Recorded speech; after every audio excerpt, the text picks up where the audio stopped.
There's definitely something to be said about that yin and that yang. I mean, a lot of people will argue, you need systems, processes, and procedures to be successful. And then other people say, culture eats systems, processes, and procedures for lunch. Right. But the truth is, you need a healthy balance of two. And I think for me, like being very methodical, it's at times hard to kind of not be, because if you try to dot every I, cross every T before you do something, you'll never do anything. Right. Paralysis by analysis. Exactly. Right? So you have to have a willingness to just trust the process, and you're going to figure it out. So that is a little bit hard for people like myself with, to do that, to be. It's never going to be perfect. Yeah, it's never going to be. And you have to accept that. It's never going to be perfect, especially in the restaurant industry when you're serving thousands of people in a week, So you do your best to make sure everything's in place, but knowing that something will not work. This episode made possible by Restaurant Systems Pro. With excitement, allow me to introduce to you today's guest, COO of the McNellie's Group, Jim O'Connor. My man, Jim, are you feeling unstoppable today? Oh, certainly am. It's nice to be here. I'm stoked to be here. Every once in a while, I love getting the assassins on the show, the people, the operations people. Have you ever heard of the book Traction? I have not. So in that book, they talk about every CEO, every entrepreneur needs rocket fuel. And in that case, the rocket fuel is the operations person, the person that makes it all happen. You can't have one without the other. And talking to people like you adds so much value to the work I do. So I can't wait to get into it, to learn more about who you are, how you got to the McNellie's Group, and where you guys are today and the role you have. But before we dive into it, I would love to learn a little bit more about your success quote or your mantra. I don't think I gave you a heads up about this, and I apologize. But is there a mantra or a value or a saying that resonates with you that you would like to share with us today? Oh gosh, that's a good question. I'm not sure about a mantra. The way we really, I think just how we want to run our company is that we just want to, the goal of our company is to make Tulsa and Oklahoma City and Little Rock, the cities where we operate, just better places for people to live. And at the same time, making sure we do everything we can to take care of our employees. This industry is a really hard industry, and I don't think it's gotten any easier over the past few years. Arguably, it's gotten harder. Right. So, our goal is to be the employer of choice within the restaurant industry. I guess that would be my mantra, is to try to live that as much as possible and do whatever we can to make sure we're taking care of employees, because, they're on the front lines of these jobs, and they're challenging, and we want to make sure we're doing everything we can to make sure that they want to come back to work every day. That. The sign of any successful organization is consistency in messaging and mission and culture. And when I asked Elliot the same question, he said the same exact thing. Okay. Our mission is to make Tulsa a better city, starting with our employees and spilling out to our community and into hospitality. And, that's what we're here to do with Restaurant Unstoppable, is to make examples of people like you and Elliot to share what you're doing, so we can do what you're doing across the world, across the country. And if we can exemplify you, we can change the world. That's what we're here to do. Yeah, man. If more people thought like you guys, the world would be a better place. That is for sure. So I can't wait to kind of share where you guys are and kind of dig in deep into your knowledge. But where does it make sense to start sharing your story? I probably should give you the very quick version of how I ended up here. Yeah, please. I grew up in Massachusetts. Most of my family is still in Massachusetts. I went to college at Tufts University in the Boston area. Yep. What did you study? Studied international relations. So heavy emphasis on political science and economics and foreign language. Studied abroad in Madrid, one of the pivotal moments of my life. One of those experiences, just kind of changed my worldview, being in a country as dynamic as Spain. After graduation, lived in Boston with some friends, was trying to find my way, thought law school was the obvious path, decided not to go to law school. My father owned a company in Ireland, of all places, and I had an opportunity to go and work there.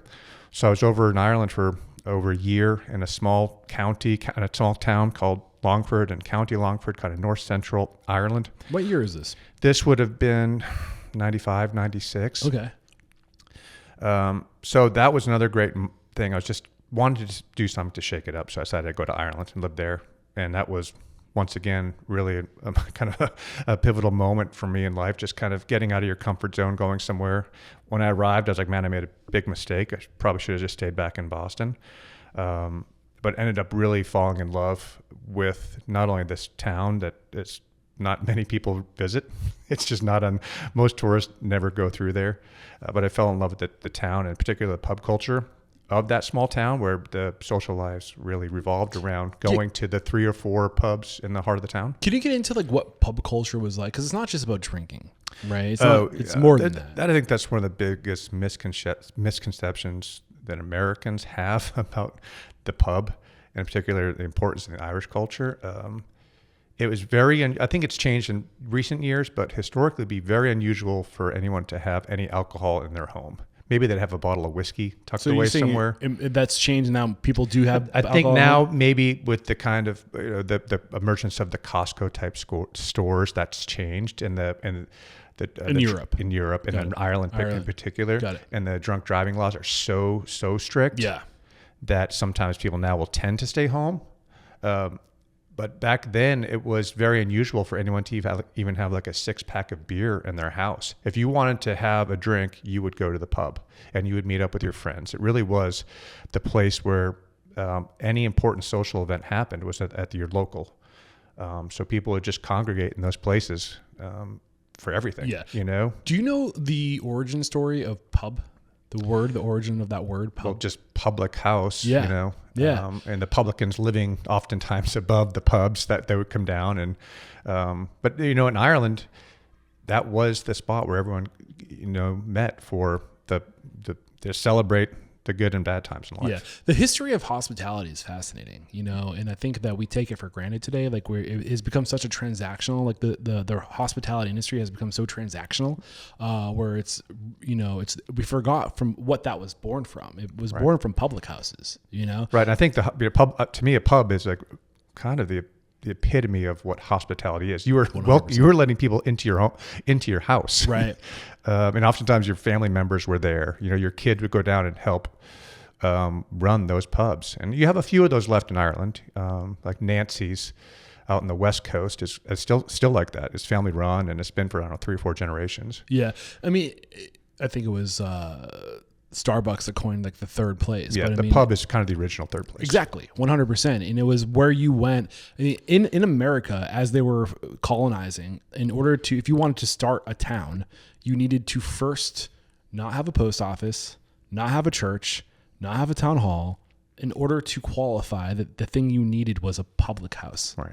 A place for people to congregate. And that's where you got your mail. That's where you got your news. That's where you got your entertainment. That's where you got your social life. That's where you got your online dating. Mm-hmm. Like it was literally the original internet. Like anything, all of your information came from there. It was the center of town. And if you look at like if you drive along New England, right, you don't see it as much here. Some older towns you see it, but like you always there's in the middle of town, there's always a church and a pub. Sure. No matter where you go. And it's just one of these things that kind of like faded into our history. But like, I was talking to Elliot about this. He was talking about the markets that you guys are really interested in, or like Dallas. And you look at some of those, like, have you ever flown over Dallas? Yeah, I mean, that's, if you haven't been to Dallas in the last 20 years, you don't appreciate how big that city's become. Yeah. It is Dallas now almost extends to the Oklahoma border. It's crazy, but I think that there's a huge opportunity in these suburbs, because when they were being developed, they didn't have a communal place, a gathering place for people to come together. And you just see like oceans of homes, more homes in a community than ever existed in a colonial community, right? But no public house, right? No place for congregation. When I say that, what do you think? Oh, I mean, we've been down to Dallas a number of times saying, it's hard to ignore a city of that size, and it's appealing if you just think about the numbers, but we've had that similar issue going, where would you put something like a pub? How would you penetrate these markets that are so heavily concentrated with these massive housing developments? Like, where would you find that focal point? But if you look at those developments, most of those developments are they're in commerce centers. Mm-hmm. They're not in communities. Right. And you got to drive for some people that are on the outskirts, you got to drive a good 20 minutes to find that, to get. Yeah. Well, now you're promoting drinking and driving, right? Which is obviously something we don't want to promote. But in the Dallas scenario, it's an intimidating market for us because the scale of it is so big, and there are no obvious places to go. Oh, that's where you would put the pub. I think there's huge opportunity in suburban areas right now because we just weren't thinking about it when we engineered these communities. Right. Yeah. So back to this idea. So you were in Ireland. I was in Ireland, and it was time to come back, and so I applied to graduate school and ended up going to Notre Dame for my MBA. And then I was there for 2 years, and ended up after graduation, I moved to Ann Arbor to start working for Ford in their corporate headquarters in the Dearborn area. And at this point, I met my wife at Notre Dame. Her brother was a classmate of mine. She was living in Chicago. So we met, got married, moved to Ann Arbor, started working for Ford. I was there for over 5 years, and it was a great experience. I really enjoyed working in the auto industry. After the birth of our first child, though, we wanted to be closer to family. So we made the decision to come to Tulsa, where my wife is from. Okay. We contemplated going back to the East Coast, but I just felt the Boston area, as much as I love it, it was just a hard place to raise a young kid, given the cost of living in Boston. So we decided to come to Tulsa. I'd been here a number of times, really liked it, and I felt like this is a community It's beautiful. I could live in. Yeah. So we came back here in 2004. And the important part of the Ireland story and the pubs is that shortly after arriving here, I went to McNellie's. And I walked in and I was immediately like, man, this is a really good pub. Like whoever did this has definitely spent time in Ireland. It was the first pub I'd been in a while that I felt like it felt like a real pub to me. Have you heard of Dead Rabbit? Yes. So oh my God, his name's escaping me. Do you know the founder of Dead Rabbit? I'm familiar with his story, yes. Well, oh my God, Jack Gibbons? Maybe. No, Jack O'Reilly or Jack?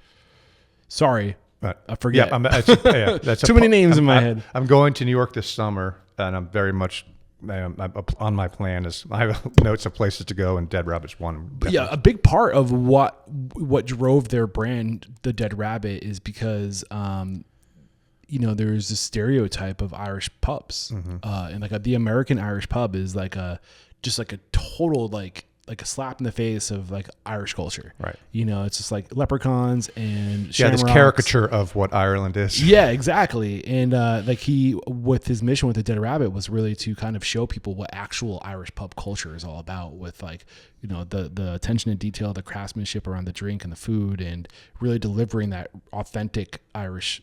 Yeah, multi-generational. That appealing to them, not just kids showing up for a 21st birthday party. Right. Yeah, and you see that parallel with what Elliot Nelson created with McNellie's. So I showed up there. We moved to Tulsa in September of 2004. I visited McNellie's soon after. Really liked that pub a lot. Had no idea who Elliot was.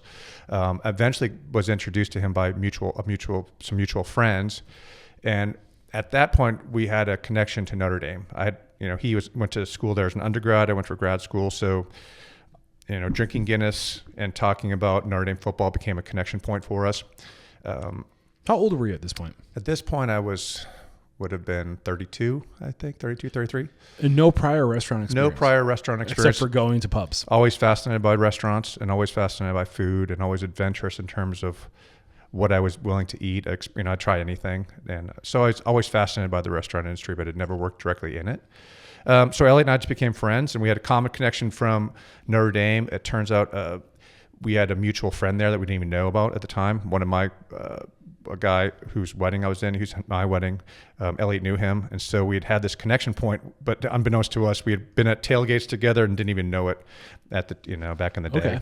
So the Notre Dame football, appreciation for Guinness and Irish pubs, became friends. And then a few years later, as he was beginning to grow, I just, it was like, I'd been working for a local ad agency, kind of doing marketing and for a digital agency. And I just approached him one time, like, how are you managing the business side of what you do? And he said, that's the part I'm struggling with.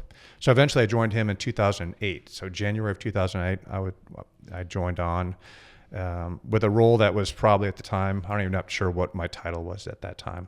So you have a background of international what was it? International relations. Relations with the school for.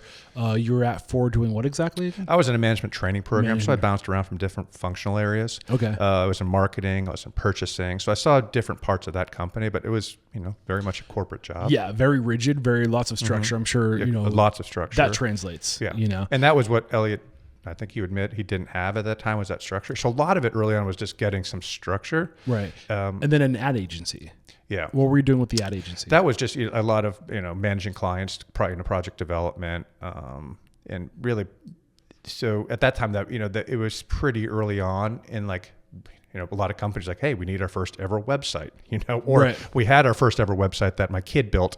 And it turns out now we need actually a more, functional website as the internet was continuing to grow. Right. So that was, so I had some of that experience too, of just seeing them, as the marketing was evolving into the new world of everything's moving digital. Right. Did you ever have a dream of getting involved in restaurants? Were you when did you start to want to be involved with McNellie's? I'd always had in the back of my mind that it was an industry that intrigued me. And I just saw this opportunity. It was like, here's a guy who's doing really interesting things. The product is obviously great. And at that point, we had the original McNellie's in downtown Tulsa, 2 small neighborhood bars, a Mexican restaurant that had just opened up, and a McNellie's in Oklahoma City was under construction. So I could see that there was a lot of stuff happening, and I don't know, I just kind of took a leap of faith that I think this is something I want to do, and I think I could add value. What was the appeal to you? I guess it goes back to what I liked about McNellie's when I walked in that first time. It just felt like, man, this is great. This is someone who's obviously understands. What'd you feel like when you walked in? It was reminiscent of being at Valentine's, which is the pub that I fell in love with in Longford, Ireland. Yeah. Can you bring us back to that first experience or many experiences? What did you get out of McNellie's? Well, the Guinness, first of all, the Guinness tasted right. I think I might have a Guinness tonight. Yeah. If I had and if you're a fan of Guinness, you'll know what I mean. So often the Guinness is not treated with the respect that it deserves. Low calories too. Yeah. Low calories, low in alcohol, which is often, people don't appreciate. But if a pub takes care of the Guinness and makes sure it's poured well, and the taps are clean, and you don't have any of sometimes the weird aftertaste you can get if that's not the case. So I knew that was probably, I think the Guinness that I had was really good. Probably one of the better Guinnesses I'd had domestically. Yeah. So that definitely caught my attention. And my daughter at the time was pretty young. She wouldn't have been with me at that point, but later she liked to go for the sweet potato fries, which have become locally a pretty well-known item. At the time, nobody was. Looks like I'm having Guinness and sweet potato fries for dinner tonight. At that time, nobody was doing sweet potato fries. It was really a unique item. Now they're kind of pretty pervasive, but back then they were a unique item. I love a good sweet potato, though. How did Elliot specifically make you feel? It sounds like you kind of had a relationship with him. Yeah, I mean, I think I think we definitely bonded over our love of Ireland. He had spent time there too. I'm sure he alluded to that he had spent time there in college. Right. So we both had a fondness for Ireland, fondness for Guinness, a fondness for Notre Dame football. And we were both also just interested in, I think, good food, that kind of, I think, was something that kind of, definitely something we bonded over early on. Right. And then all of a sudden we were in business together. Right. And 2008. Yeah, it was 2008. And then, from there we went on a pretty big growth spurt. So paint the picture. So you kind of, ask them what's going on? The experience is great. The food is good. You're doing good, but what's it look like if I lift up the hood? Right. What's going on behind the scenes? What do your books look like? Is that where your head was going? Yeah, that was part of it early on. And we had a local company that was doing the books for us at the time. And it was good. It was very, very manageable for them at that time. They were doing a good job, with essentially 4 locations. Yeah. So I wasn't worried about the books too much in the beginning. So those seemed to be under control, in control, and everything was well documented. And so I knew what was happening there. So he knew to outsource accounting and bookkeeping. Yes. Right? He had at least that foresight. I think Elliot was always aware of his shortcomings, and he's very good at finances, but he did not want to be involved in just the day-to-day, keeping of the books. Right. So we had an outside group doing that, and they were doing the payroll at that same time. Okay. So in 2008, they had scaled to 4 locations. What were the 4 locations in 2008? The original McNellie's. Yeah. A small neighborhood bar called The Colony, Yep. which we've subsequently sold. Okay. A small neighborhood bar called Tiny Lounge. And once the lease came up, the landlord did not renew it. Okay. But if you talk to anyone who was in Tulsa from 2008 to 2010, they'll look back fondly on that place. It had a moment where it was a really incredibly fun small bar. And what was the 4th? El Guapo's, a Mexican restaurant downtown across the street. Which is now closed, right? That was a COVID casualty. Yep. So we closed that during COVID. It was coming out of COVID, it was kind of prioritizing where to focus. Also, I would say probably in 2007 or 6 when you guys opened that. Yeah. It was that was cutting edge. Right. It was a trend. Now there's just Mexican restaurants. Yeah. everywhere. And we were probably too far ahead in some of the stuff we were trying to do. Trying to do mole back in 2007 in Tulsa was not a lot of people are doing mole. So we had to pivot a little bit to make it more Tex-Mex than from the original vision was to be really authentic Mexican. Got it. And sometimes we've realized over the years you can get too far ahead of your market. And it's not that you're doing anything wrong, but the market wasn't ready for that. Right. And so it was fine. So instead of having couple dishes with mole, it was maybe some chicken and steak fajitas. Got it. Yeah. So, and that, I think the important, you have to be willing to pivot right with those. There's what you want to do and there's what the market will support. Yeah. And you, at the end of the day, you got to find that balance. So, so when you joined in 2008, what's the first thing you were doing? Because you didn't have any restaurant experience, but you have a systems mind. Right. So at that point, it was even just documenting who our investors were in a methodical way. Yeah. Go through when you first come, with no experience in the restaurant industry, but having this experience, understanding order and process and systems and process, what are the first, if you're making a checklist. Yeah. Where are the organization documents? Okay. Things that you kind of take for granted. Where can I find the FEIN number if I needed it? Got it. Where are the articles of organization? Where's the LLC certificate? Where's who has our insurance, our liability, our liquor liability, our property, all those types of things, are they in an area where I can access them easily? Do we have our own company emails? Or are we all just going to go with Gmail? To me, it felt like if we were going to be a legitimate company, we needed to have things like at McNellie's.com email addresses. So to stay on brand, to control all those assets. You also want to control the data associated with that, right? So that was hard early on because now everything's on a Google platform. We use Google is a backbone of all of our IT infrastructure. If I call it an IT infrastructure. So, but early on, it was hard to find that. That was not as much stuff in 2008 was on the cloud. Now pretty much everything is. But back then I was trying to find out where do we, how am I going to store this stuff? Right. And I am by no means an IT person, but I knew enough to say we need to find a way where we can, be able to collaborate, share documents. So we didn't have it at that time, but eventually I think around 2010, we migrated everything over to Google. Okay. So was there at least an operations manual at this time? No. Okay. Well, this is very common, especially in 2004 to 2008. I think that this stuff just started to become more popular, common practice, but I think, the underlying lessons here is, if you're looking to get organized and you're starting to come to this realization that you're not organized, step number 1, where are my documents? Right. Get all my documents in order. I studied to be a commercial pilot, and what they taught you is when they were training you, if you were to ask a question with your flight instructor while you're at mid-flight, the answer was always, I don't know, you tell me. And you have this thing called a FAR aim. It's literally all the federal aviation regulations and this giant 5-inch thick book. And everything you need to know about the laws and regulations of flying are in that thing. And you need to know where to find the answer, because when you're in a bad place Yeah. and you need an answer, you can't call your flight instructor. Yeah. You need to know where to find it. But the same holds true in business. Like you need to put all the regulations and the rules of your restaurant in one place, and your employees need to know, or at least your managers need to know where to find the answers. But you have to have that. It has to physically exist first. So you like put it together. Right. And, you know, similar to that was an employee handbook. We had some employee handbook, but, you know, we redid that to make sure it was, you know, relevant for as we were becoming a bigger group.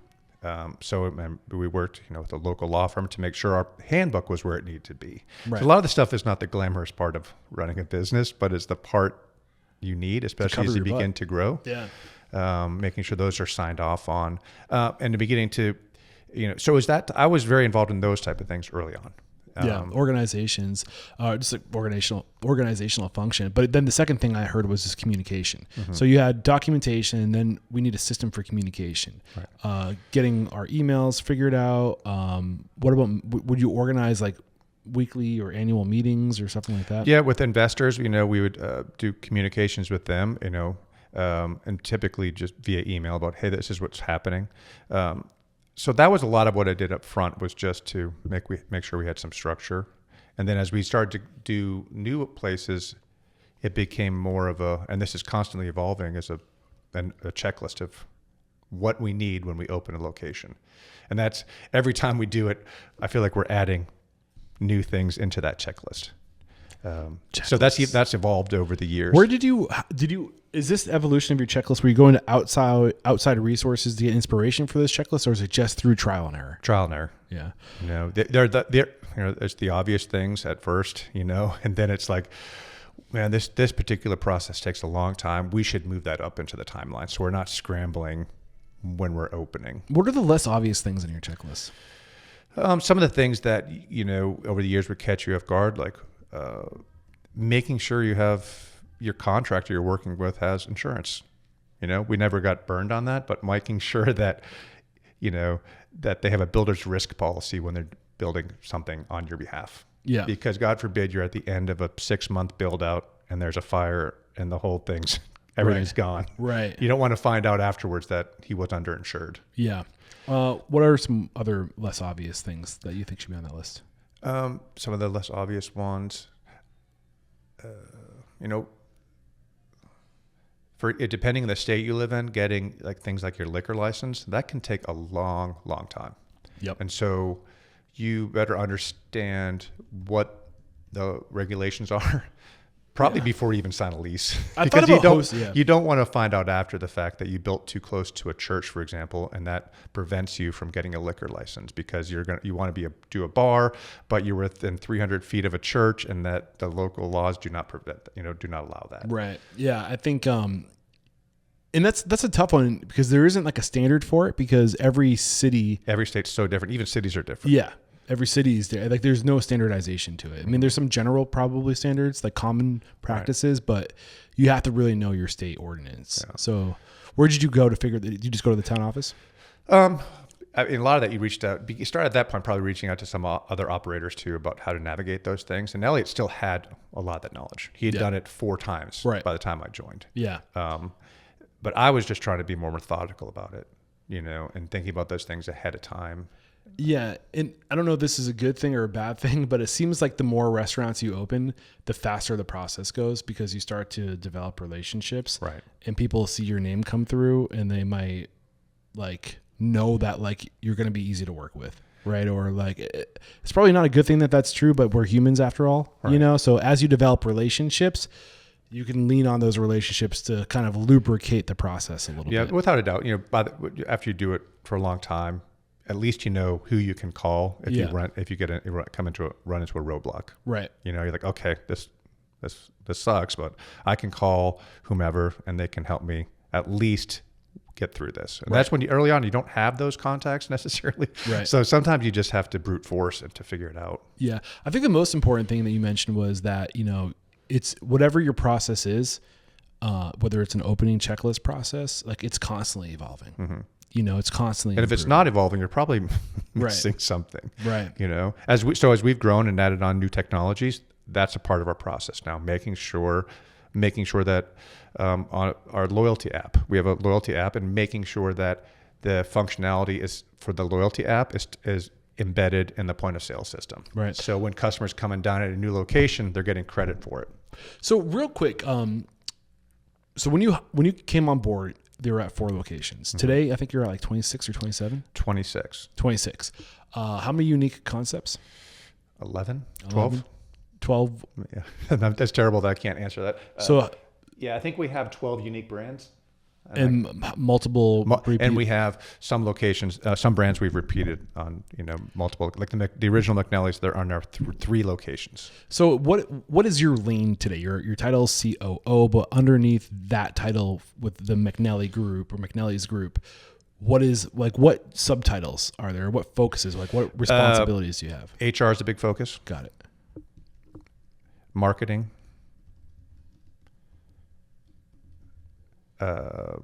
Any legal issue begins and ends with me. It's just easier to have one person. Point of contact. Yeah. So if a legal issue pops up, it filters through me. Got it. And then, kind of investor relations.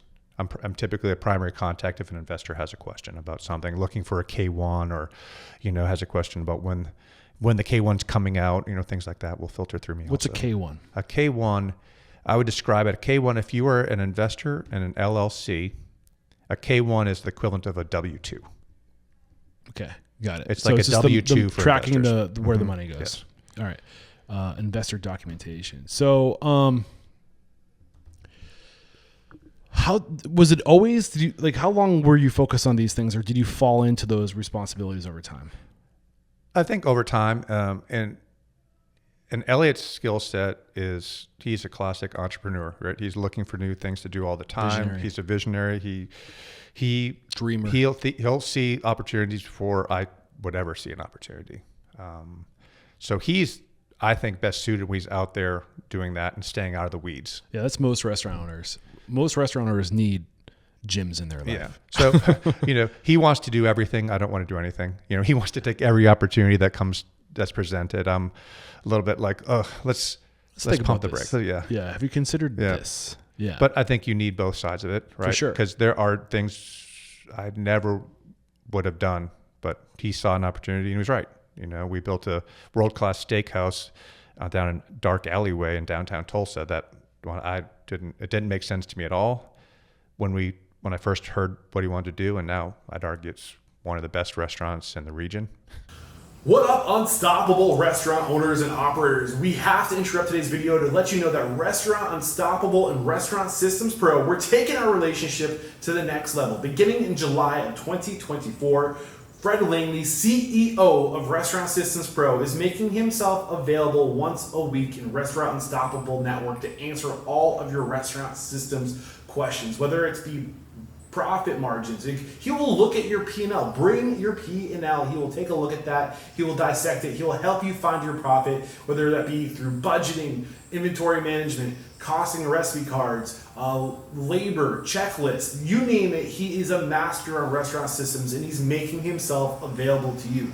Fred Langley and Restaurant Systems Pro started as a consulting firm, and for over 16 years, they've been helping their clients increase their profit by 10% or more. What are you waiting for? Click the link below to join our Facebook group, Restaurant Unstoppable Network.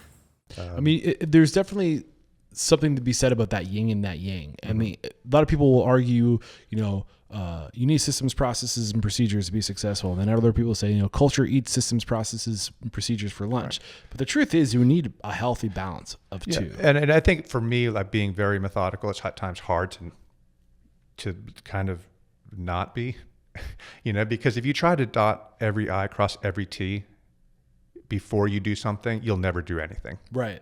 Paralysis by analysis. Exactly. Right? So you have to have a willingness to just trust the process, and you're going to figure it out. So that is a little bit hard for people like myself with, to do that, to be. It's never going to be perfect. Yeah, it's never going to be. And you have to accept that. It's never going to be perfect, especially in the restaurant industry when you're serving thousands of people in a week. So you do your best to make sure everything's in place, but knowing that something will not work. So I have these 3 or these 4 bullets in front of me right now: HR, marketing, legal issues, and investor relations. I think what would be fun is to look at each one of these elements that you cover over time. Okay.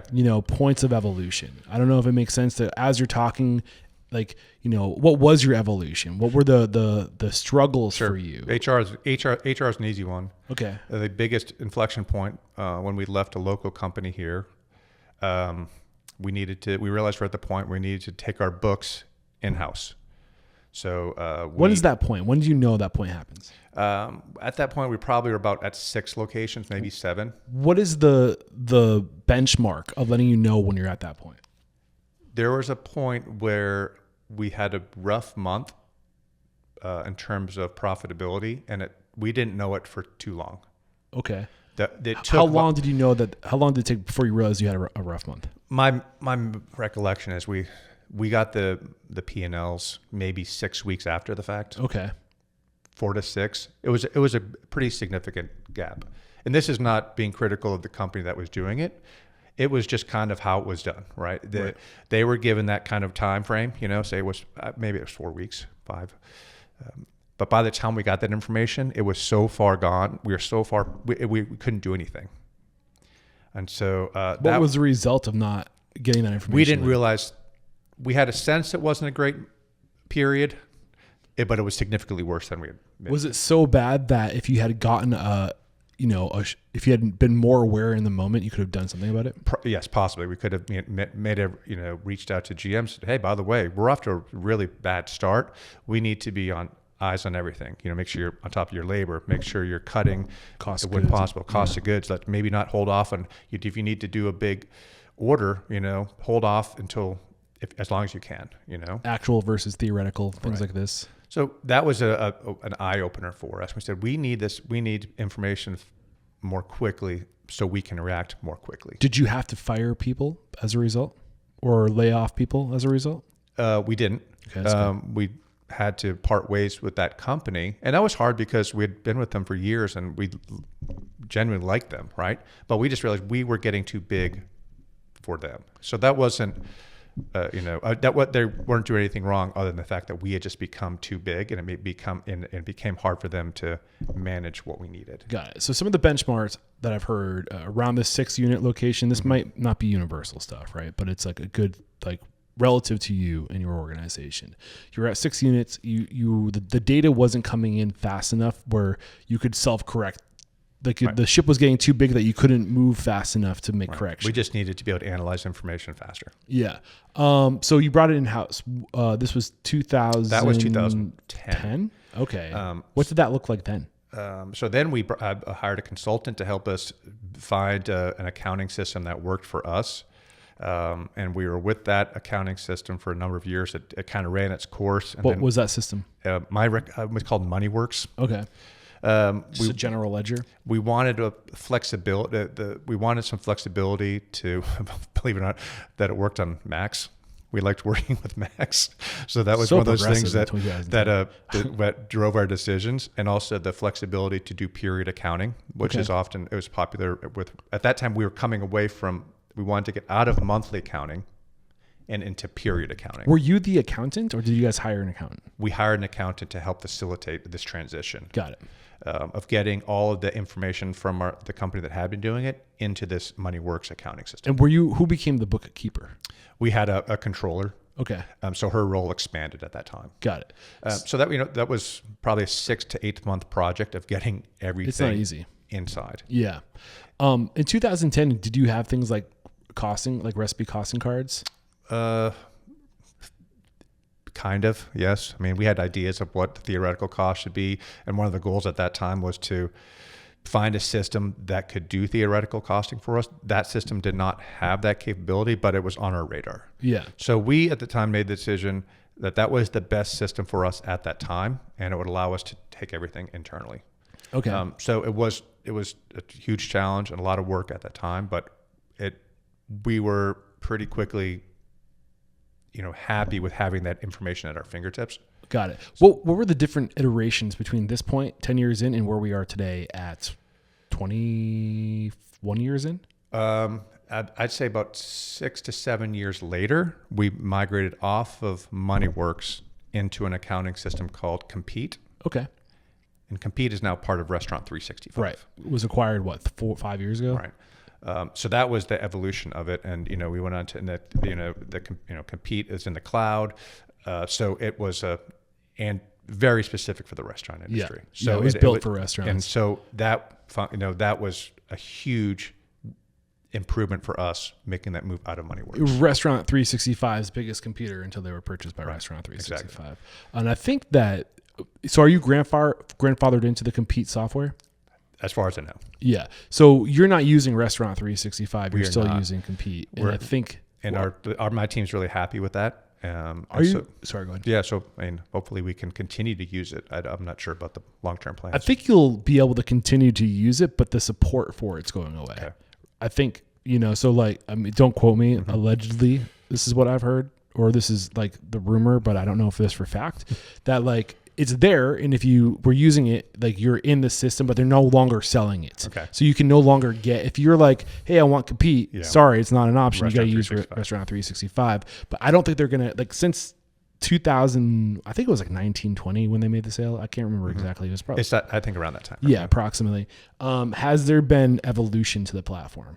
Have they made changes, updates? I would have to speak with our controller to find out. I'm not often in Compete using the functionality. Right. From what I've heard, between Compete and Restaurant 365, Compete was a better user experience. Mm-hmm. Yeah, and that's why I know my team loves it. And when you get accustomed to a certain way of working and the functionality, the user interface, they like it so much they're reluctant to change. Yeah. You got habits and routines, and you don't have to think. You can just your fingers know what to do. That takes time. Yeah, and when we went with Compete, the theoretical costing was a big part of our decision making, and that's kind of a separate story. It's been a challenge. Theoretical costing, if anyone's ever done it, it's really hard to maintain it. Yeah. You have to be so diligent. If you're not diligent, stuff can get out of whack so quickly. Yeah. You got to be, it takes a controller. I think that's the way to do it today. Honestly, if I'm opening a restaurant tomorrow, a lot of people think that, getting a quote unquote enterprise solution is, I think, what that would fall into, right? Which is like your general ledger, your labor management, your scheduling, which is labor management, your inventory, your purchasing, your budgeting, your theoretical versus actual cost, your cost, like having all of your, your line items, everything that you purchase tied to your general ledger, having all that connected in the back end, tied to your POS. Right. The dream scenario. Yeah. Which is, the Restaurant 365 Compete integrate with most all POSs, right? The only one I know of right now that's fully integrated is Restaurant Systems Pro. Okay. Huge supporters of them. Love what they're doing. I would start from day one with that today because I feel like that's the direction we're going. And it's such a project, an undertaking, that it's easier to start from day one and to build your platform on these systems and lean on those automations than it is to try to do it while you're mid-flight. Yeah, trying to cobble together those systems. Do you disagree or agree with that? No, I think I agree. And once you're in bed with one system, trying to add on another one, despite what the salespeople tell you, it's never easy. Yeah, and I think a lot of people too also get caught up in this best-in-class trap. It's like, I want best-in-class labor management. I want best-in-class labor. I want best-in-class accounts receivable and payable. I think a really holistic, good system that's fully integrated beats best-in-class. No, I agree. Why? It's just hard to. I just always find with any kind of technology that there's going to be parts that work really well and other parts that are just okay. Right. And any system today that was, built based off of iterations of past systems that's built into a software would be a million times better than what you could build on your own. Mm-hmm. And really good is this might be a point of contention for some people. I think really good, fully integrated is better than best. What are those slight little edges? And the technology that you're currently on will eventually catch up to that slight edge. Right. It's not worth changing your entire system around. I don't think, at least. So to go back, so we made that change to MoneyWorks and then eventually went to Compete. But another part of that move at that time was our payroll. The local company had been doing our books and our payroll. So part of taking the books away from them, we had to take payroll away too. Okay. So where is your payroll today? It's with ADP, with probably the world's biggest payroll company. Yep. So that was if we had 6 or 8 locations at the time, moving over, and all of our restaurants are individual LLCs. So when we went to ADP, say we had 8 locations at that time, we had to have 8 companies created within ADP.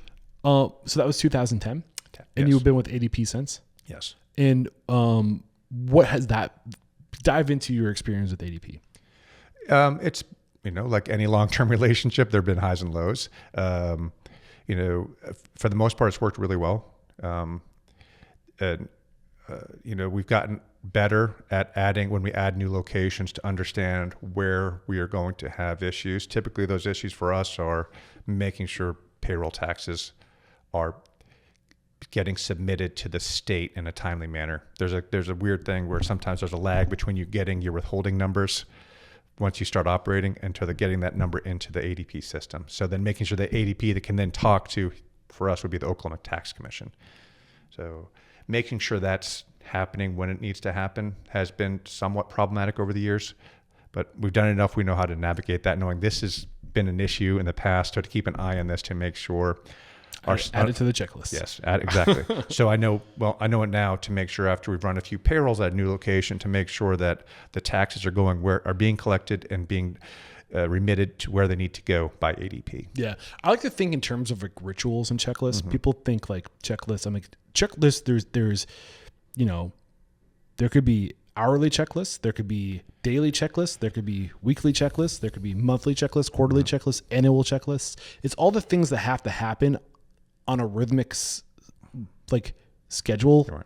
Right. And then, okay, every year on this date, reach out to ADP and make sure. Yeah. Right? Like set an alarm. I don't know. People struggle with that sometimes, like that mindset of like rhythm and like where do I start with the checklist? Like what has to happen every day, right? Or year or month. So yeah, so back to the ADP was a big transition for us, and so we've been in about 15 years now. Yeah. But you stuck with them. So we've stuck with them. We have, honestly, we have constantly payroll companies reaching out saying, "Hey, we want your business," but we've remained with ADP because it's really challenging to move. Right. And once you have the inertia of all that information there, it becomes, do I want to spend the next 6 to 8 months moving all this stuff out of ADP to a different payroll company because they promised me that they can do things, make the onboarding process smoother? So if you were to leave ADP, what would be tempting enough to make you do it? At this point, I don't know. That it seems to me and part of it is understand the technology is there, but how do we use it?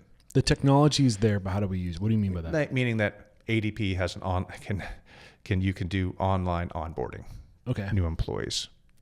But it's then the burden on us to really understand that process, and how do we communicate that process to a new hire? Like, hey, you're interested in working for us. We're going to do everything online and take paper out of the equation. So the technology is there, but figuring out how to use it is not necessarily the easiest to understand. Okay. So, and I think that's with a lot of stuff that's tech related is, it's there, but how do you make use of it in a way that makes sense to all of your employees and potential employees? Got it. That's something that we don't really talk a lot about is payroll. I think with Toast has payroll now. I want to say, what else? What are some of the places that are knocking on your door? Paycom, which is it's an Oklahoma City company. I know Paylocity is another one. Toast would love to do our payroll. So there are a lot of players in that space, and they're all trying to say that their technology is the best technology. I think in order to do payroll, you need something tied to the general ledger, right? Mm-hmm. Yes. Yeah. So, what would it take to say get off of ADP to go to Toast? Like, what would you need to see? I'm just curious. Hypothetically, I'd want a cost savings to do it. How much savings would you need to save in order to move? It'd have to be a lot because this would be a massive undertaking. Yeah. And I'd want the onboarding process to be so streamlined that it would make my existing HR staff, free them up to do other things, other than babysitting, potential candidates through the onboarding process as it is now. What's the onboarding process for you now? What's that look like? It's partly online. So, if you go to our McNelliesGroup.com, we have a careers page on there, which is tied into ADP, where if there are job openings, and then it filters to a hiring manager from there. And that's how they can decide to potentially reach out to a customer. Somebody on your team? Yes. A lot of the hiring happens at the store level. Got it. So, the GM says, I need a new host. And so the stuff filters from ADP to the GM, and the GM can review the candidates and decide to interview them. But then it becomes very much a paper process to this day. A lot of stuff's, so that we're trying to get away from that, to have everything live in the cloud. Got it. And that's been more challenging than we expected. Okay. So right now, ADP also sounds like it serves for as a marketplace. So you're recruiting people from ADP too. Now, does that aggregate from, say, Monster and Glassdoor? Yeah, it's Indeed is tied. It's tied in there too, and then there are different levels of what you're paying for depending on, but it works with those type of companies. So with your ADP, you can pay different levels of commission or monthly fees to push your marketing. I would call them you can, if you want to have a higher presence on Indeed, you can spend money for that. So how do you feel about that? Well, I think like everything nowadays, there is a pay to play, right? Yeah. So I'm not surprised, and I think that's fine. I mean, it's weird. I hear you. You're adding value. There's a service there, right? But I think we actually started to get into this a little bit with Elliott, where in a global and a national marketplace, pay to play eliminates a lot of players because whoever spends the most money wins. Right. And how can you go toe to toe with these giant organizations that can spend the most money to get in front of people, to recruit, right? So it kind of makes it harder for the smaller independent restaurant operators, the Tulsa restaurateurs of the world, to go to compete with, the Carrabba's or the McDonald's or the Cava, the bigger organizations that have this budget to put themselves in front. And I think for us, we don't spend a lot. I don't think we spend a lot of time thinking about from that perspective. The vast majority of our new employees still come from word of mouth. Right. I think that's always going to be king. I think it's just a matter of intentionally fragmenting the powers that play. Like you mentioned earlier, that your entire communication system is built on Google. How terrifying is that? Yeah, that's one of those things that I think about, right? Knowing that it is all tied to Google. All that data. Right. They say it's secure. How secure? For how long? Until there's better technology that makes it unsecure. Right. It's just kind of scary how we've gotten to this place. And I don't think we've kind of been that dumb and happy, just kind of marching along like this is just the status quo. And I don't think we're guilty of anything, of just this is how we do it, right? This is the most efficient way, until these companies get so powerful and they have all that information. And who cares if they have my data? I'm not doing anything illegal, until they start using the data to influence you without you knowing it. Yeah. That's scary. Having I think about it frequently with, our Google Drives, making sure do we need to have offline backups of all of that stuff somewhere? But even then, where do we keep those offline backups? Right. Do we trust that the external disk drive, hard drive that we have, is that sufficient? Or do we need 2? Do we need 3? Do we need to store them? Those kind of things. And it's hard. I think sometimes you can go down those rabbit holes and become so paranoid that it's hard to function. Right. Yeah. I mean, there's definitely conveniences that the Googles of the world have brought to our life, and we don't want to completely turn, our back on that. Like, it has made life easier. Right. And for that, we should be grateful. But I don't know. We need some more players, I think, personally. Okay. So along this line, this vein of kind of like marching along, we started talking about HR. We talked about payroll. In terms of like onboarding, what about LMS training? Do you cover that too? That happens more at the store level. Okay. Because we have so many brands, having a uniform training guide it's hard, right? Because every location is so different and the brands can be so different. So we have what we call McNellie's 101. So when new employees come, we give them a high level overview of the company, the origin story, the brands as they are now, our belief in that we're trying to make Tulsa, Oklahoma City, and Little Rock better places to live, and having an employee first mentality. That's part of McNellie's 101. And then some basic customer service expectations that we have. The one is called 10-4. Within 10 feet, make eye contact with a guest. At 4 feet, say hello to a guest. Did that come from Zingerman's by any chance? I think it did. Yeah. Did you ever go to Zingerman's when you were in Ann Arbor? No, I've done the one at Union Square Hospitality Group. Okay. And the other one is APE, accurately, politely, and enthusiastically. Just the kind of things that we, with that alone, with 10-4 and APE, you can eliminate a lot of customer stress. Right. Yeah. It is. So if you walk into a busy restaurant, if you just get an employee to look in your direction and nod, people just want to be seen. That acknowledgement, like, oh, they know I'm here. Yeah. It eliminates that stress. Exactly. And one of Elliot's big pet peeves is, and I agree with this one, is servers writing down orders. That sounds like, well, that's not a big deal, but writing down the order, because the undue stress of the guest going, oh my gosh, I just modified that so much. I hope they remember it. Right. Yeah. Because if you get it right, you don't get any accolades. Yeah. But if you get it wrong, the customer's thinking, why didn't they write that down? Where do you guys feel because you mentioned switching to Toast, and using the tablets to speed up the bottlenecking at terminals. How do you feel about servers using tablets at the table? Is that a concern of yours going forward? No, I think originally I was like, I'm not sure if I like the way that looks and feels, but I appreciate this, how it makes the job of the server so much easier. Yeah, and you can get 4 order, like there's no bottleneck, and not having to hold that information or to like, I was going to do something, I got to stop because the POS is open. Oh, or if I get to the POS, yeah, and then whatever you were doing gets forgotten, right? So to be able to just in the moment deliver the order, it just streamlines things so much. It creates better service, in my opinion. I think the issue is servers have been in the industry a long time, are, I think, less reluctant to use the handhelds because going to the terminal is so ingrained. Such a pain point for them. But if you have a new server and that's what they begin with, is it less reluctant? I think they're more reluctant to use the tablet, and they're reliant on they go to the terminal, because that's how they've been doing it forever. Right. Newer servers, I think, embrace the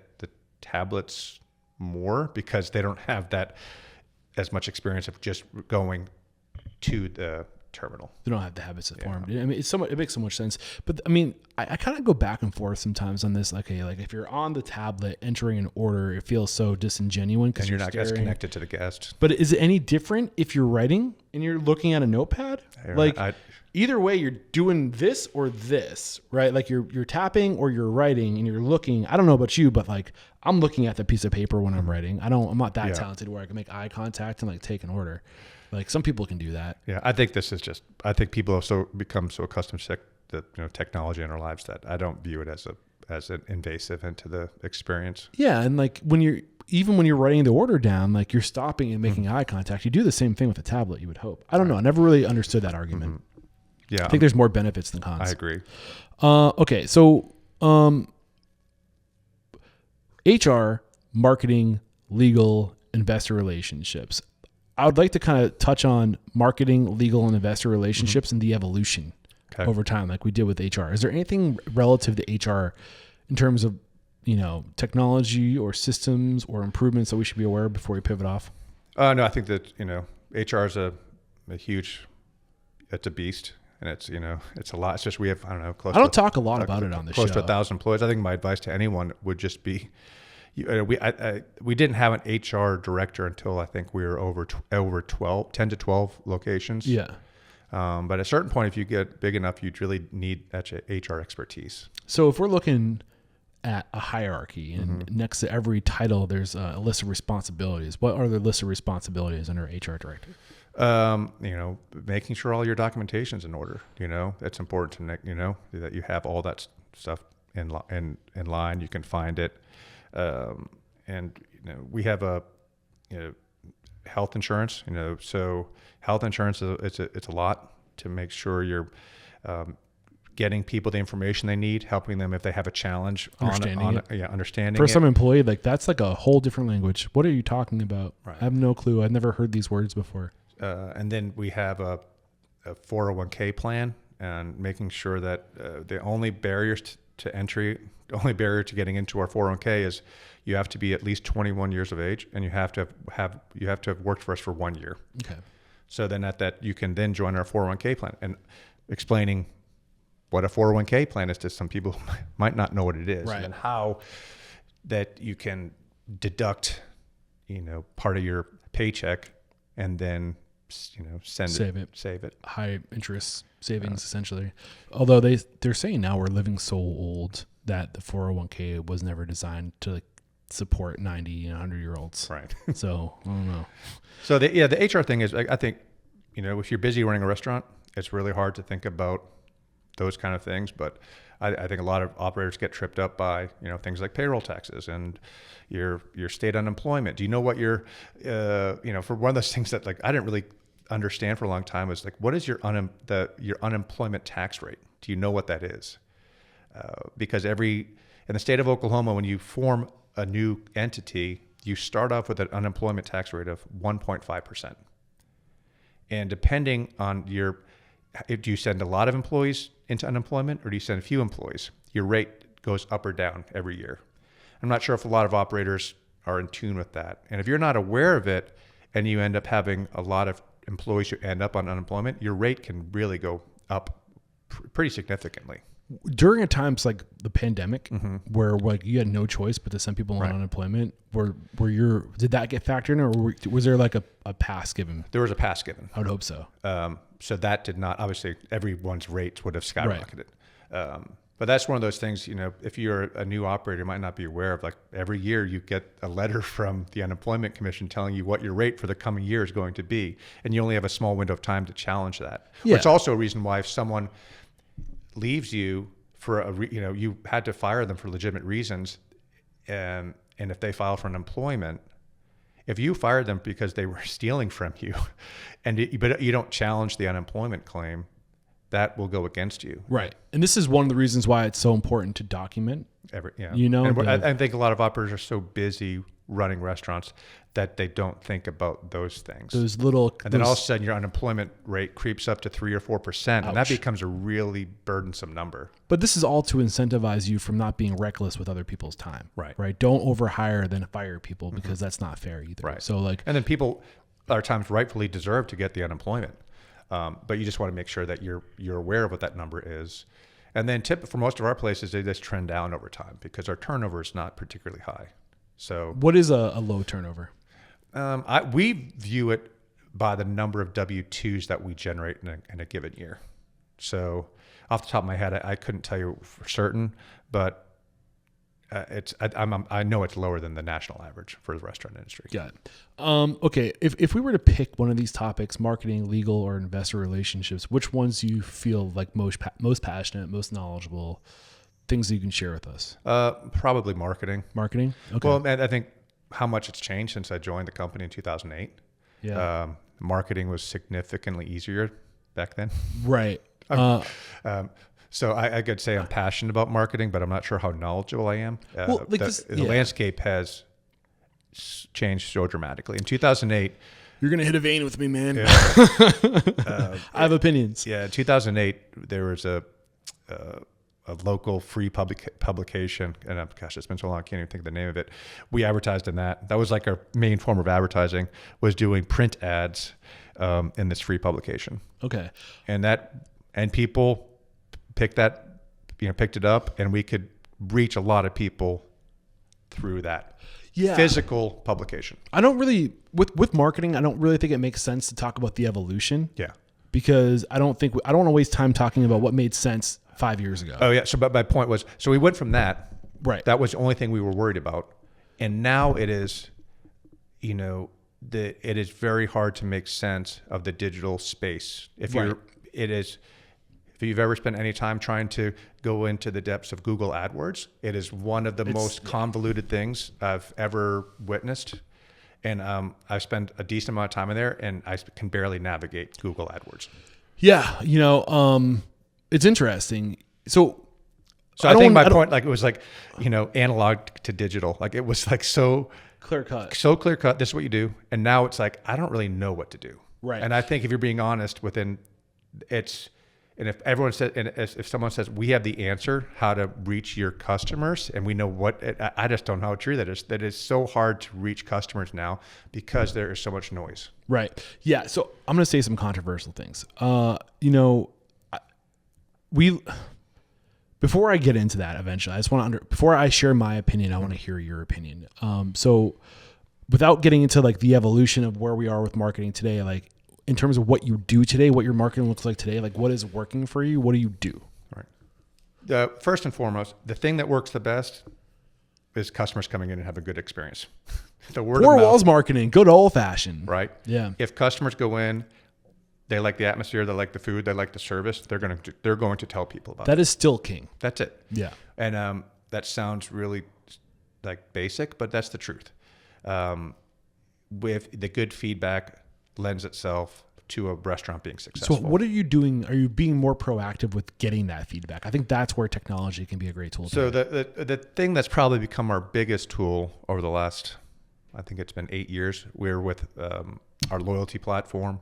What are you using for loyalty? It's called Thanks is the backbone of it. Yeah. THANX. Got it. So when we were first exploring loyalty platforms, we wanted something that was easy to use first and foremost, and we didn't want the digital equivalent of a punch card.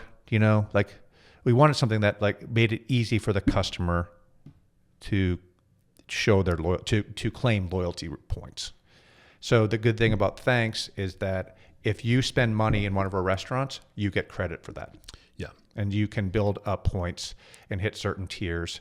So that is now, we have information within the portal about who our best customers are. And so now we can target customers based on their, you know, their loyalty. And so that's become the way, for me, the most tangible way to market.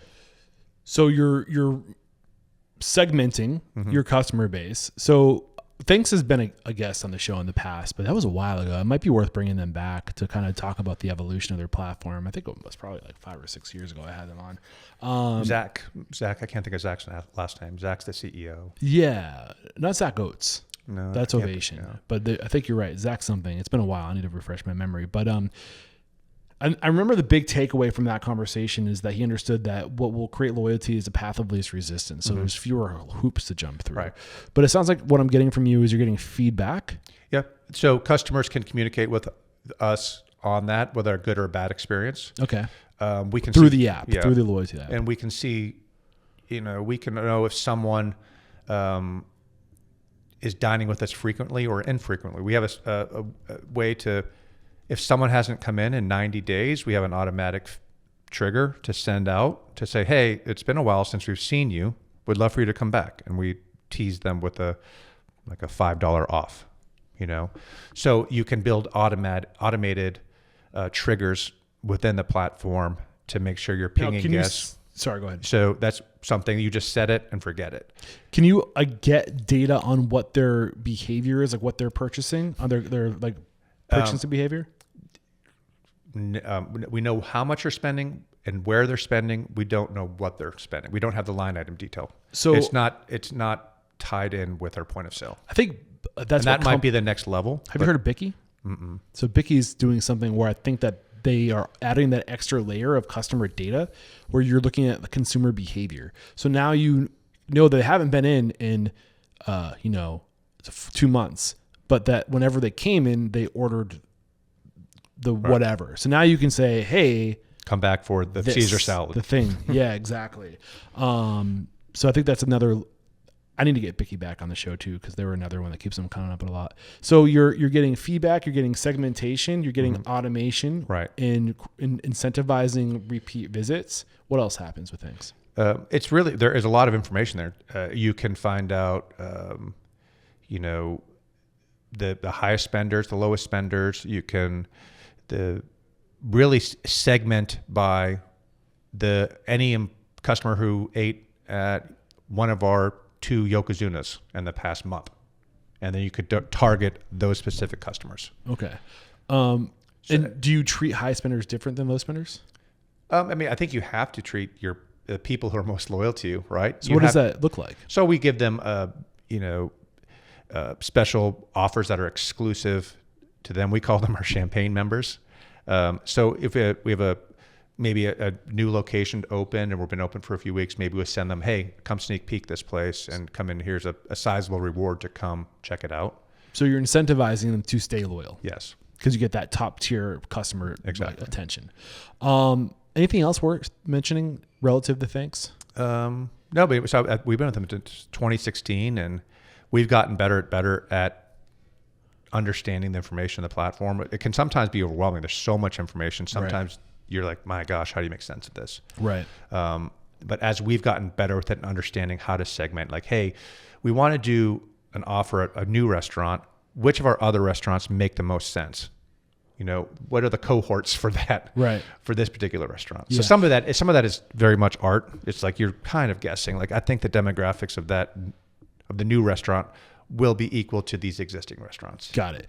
What about Sunday app? Because you started using Sunday app. Yep. I learned through my conversation with Elliot. Yeah. So that's a new partnership for us. We've been with them for about 4 or 5 months. What got you turned on to Sunday app? We have a buddy in Atlanta who recommended them Federico to us. Castellucci. Yeah. So he recommended them.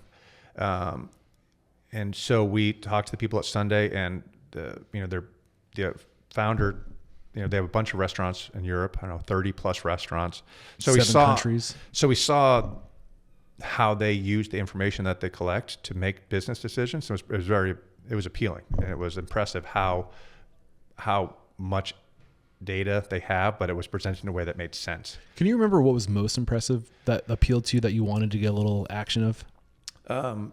If they could see that at one of their locations, if the reviews were trending down below a threshold, and I don't know what that threshold was, but if they're getting below that threshold, they knew instinctively that there was a problem at that restaurant. Right. That something, either food quality had dipped, service had dipped. They could see There's it. a server they hired, or a manager that's not holding their weight. So that to them, I think it's just for them, it was the canary. They could see like, hey, something might not be going right there. What is it? So at least allowed them an idea to where to focus attention and begin to dig in and say, what is going on? Why did these reviews dip from where they had been, and what's going on? And have people you said 3 or 4 months, how many locations have you rolled that out on? We have it at 2 for that whole time, and 1 just came online. And we're going to do actually where we are right today, where we're sitting now. This will be online within a week or 2. What were which concepts originally rolled it? Maple Ridge Grocer and Bishop Quigley's. Okay. And what data are you seeing with that? Are you seeing people excited to use the pay at the table feature to get out? Or we're seeing that the tips are higher, which our servers like. And then the speed of service is obviously you can turn a table faster because your customer, there is not that gap between, hi, I'd like the check, to the check being delivered. Right. That can be 5 minutes, Right. So it's almost instantaneous once you initiate it. Could be 10 minutes if you're getting if it's busy. Yeah. My wife's used it a number of times when she likes to go and play mahjong at Maple Ridge Grocer. So there are 4 women playing mahjong, and at the end of it, they want to split their tab. The splitting the tab function is the most seamless I've ever seen. Yep. So that's awesome. Yeah, and that's also one of the points of highest contention for servers is like, oh, yeah, I gotta split this tab 5 ways. Like, and there's okay. There's no app to download. Right, and there's no mistakes. Yeah, I think there's that fatigue of I do not want another app on my phone. Right, you scan a QR code, it's on the bill, or it's at the table. Right, It's on. We have little little things sitting on the table. So like so the server's putting in information for your table. That table, when you open up a new each POS, QR code's tied to a table number. So you could be at your table, get an emergency phone call. Shoot, I gotta go. Like be halfway done with your meal, scan the QR, and be done. Get out of there. So no questions asked. And what I appreciate about Sunday is it was a very easy process to get it up and running. Oftentimes you encounter these things, they sound so great, and then you go to implement and it's just nothing but trouble. But the Sunday one, it was really pretty seamless, and we're only doing it at our Toast locations, which is important. That it's easy. It's the Toast integrates with third parties. Yeah. What about? Can you take us through that onboarding process to paint the picture of what seamless looks like? For me, it's just that if someone sends me something and I can complete it and it's done and I don't have to go and involve someone else. So what's that checklist look like of that? What is the actual process I think for like? Sunday, it's probably a 6-step onboarding process. Can you approximately one, signing the agreement that you agree to their terms. Yeah. Easy, right? What are the terms? Do you remember? I don't off the top of my head. Is it case by case? So maybe you don't want to share your terms. I couldn't tell you off the top of my head, but it's just basically the rate, the every time they use the app, they get a cut of the transaction. So is that reasonable? Yes. And I think we'll find that it'll probably lower our credit card processing fees over time as we get more and more people using it. Got it. So, standard agreement, right? 2-page agreement. Step one. How are they going to get money to us? So connecting our bank account. 2. Yeah. And then it is how the transactions for them, where do they go through? I think it used to be Stripe, and now it might be something called checkout.com. Okay. So completing that paperwork, just understanding who we are. So we're having a digital representation to facilitate it all. Tying it to Google reviews. Yep. Because one of the key parts about Sunday is when you pay your tab electronically, it brings up the Google review. So you can immediately leave a review right there. So tying it to your Google My Business profile. Got it. And then beyond that, it's giving them artwork so they can create the little piece that sits on. Yeah, branded. Yeah. We hadn't gotten to that customer feedback yet, and that was actually the thing that really got my attention because we're talking about marketing right now, and you're talking about marketing, 4 walls, feedback, thanks, and now you're amplifying that with the Sunday app. Right. So because it's tied into Google, and Google's become Google reviews far and away where we receive the most reviews. And you said it was at your new restaurant, something market. I can't keep track. Maple Ridge Grocer. Right. And that's 4 months open? No, it's been open a year. A year. It opened January of 24. What's your newest concept? Malfi. And that has right down the street from here. When did that open? That opened at the beginning of this year. So like 2 months ago. Yeah. And they're on Sunday app. We're introducing Sunday. We introduced it. We're now really beginning to ramp it up. Okay. So it's at the Grocer? Mm-hmm. And Bishop Quigley, which is next door to Maple Ridge Grocer. How long has it been at Bishop Quigley? Same amount of time as at Maple. So about a year? I'd say 6 months. 6 months. In 6 months, how many Google reviews do you have? I can just look it up right now. Yeah. How do you spell that? If you go to Maple Ridge Grocer. What up, unstoppable restaurant owners and operators? We have to interrupt today's video to let you know that Restaurant Unstoppable and Restaurant Systems Pro, we're taking our relationship to the next level. Beginning in July of 2024, Fred Langley, CEO of Restaurant Systems Pro, is making himself available once a week in Restaurant Unstoppable Network to answer all of your restaurant systems questions, whether it's be profit margins. He will look at your P&L. Bring your P&L. He will take a look at that. He will dissect it. He will help you find your profit, whether that be through budgeting, inventory management, costing recipe cards, labor, checklists, you name it. He is a master on restaurant systems, and he's making himself available to you. Fred Langley and Restaurant Systems Pro started as a consulting firm, and for over 16 years, they've been helping their clients increase their profit by 10% or more. What are you waiting for? Click the link below to join our Facebook group, Restaurant Unstoppable Network. I was going to... okay, so you're at 4.8 stars. Mm-hmm. You have 592 Google reviews. Right. And that's the power of this stuff. And a lot of people might look at this and say, you're working the system. fucking work it. Pardon my language, dude. We live in a world right now where you have like, and I don't like that this is true. And these are some of my controversial opinions that like we have created a situation for ourselves where we have no choice but to play the game. And the only people that are winning from this game are the people who control the game. Right. Google's the only person winning in this game. Yeah. And it's until we can fix the issue, we have to play the game. And I don't know how I feel about it. You know, like, I mean, do you think that is a... I mean, if you don't acknowledge that Google is the backbone of the internet, I mean, it controls everything. Right. Right. I mean, anytime a customer wants to interact with our restaurants online, Google is the filter through which they're finding us. Right. And I think if we're not terrified, we should be. Yeah. But if you don't acknowledge that and like make sure, you know, your Google My Business profile is as good as it can be, you know? Right. And now it's also, don't forget about your Apple business profile. Yeah. So you have that dialed in as much as possible. Right. And those are things like we weren't as aware of that 6-7 years ago as we are now, where we constantly have to go in and be the problem with the Google My Business profile. It's like a Wikipedia page. People can go in and make suggested edits. And if you don't catch an edit, it all of a sudden becomes like, oh, our hours were closed on Sundays. Like, no, we're not. Yeah. You know? I think you have to use apps like Sunday App or Ovation to game the system because the system has gamed us. Yeah. And you have to fight fire with fire until we can hopefully, you know, create some awareness within the consumer, and the consumer wakes up and businesses wake up and realize we are way too dependent on these organizations, you know? But I mean, I digress. I don't know if I want to go down that path. My listeners are like, oh my God, here he goes again. But the Sunday partnership's been, I mean, I get approached every week. I bet I get 5 to 10 emails about some organization trying to sell me something that's going to make my life easier. Right.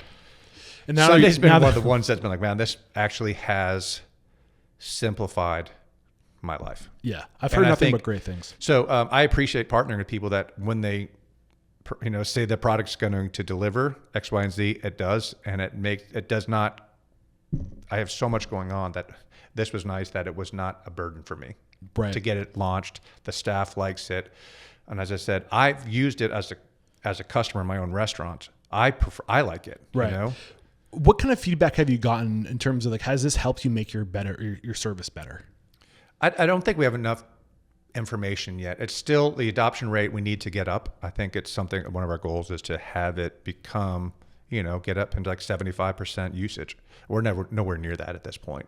What was the other concept you said that you're using it? Piggly?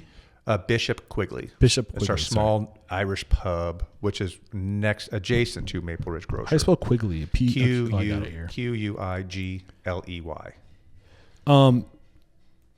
Bishop Quigley.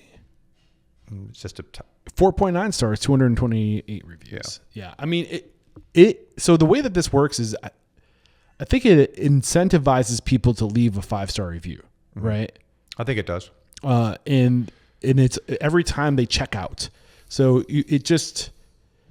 I think it's a little bit full transparency, warping reality a little bit because people are being fed these opportunities to review where normally they wouldn't. And then also I think that if you get anything less than like a 4.6, then you get notified so you can do something about it before they leave. Right. And we're prompted, then they say, hey, we probably didn't deliver the expectation of that customer. And I see every single Google review every morning. That's how I start my day. Yeah. And so I'll filter that to the right person. Go, hey, what happened here? And you can set I interviewed Victor Lugger, the CEO of Sunday App, like literally last week.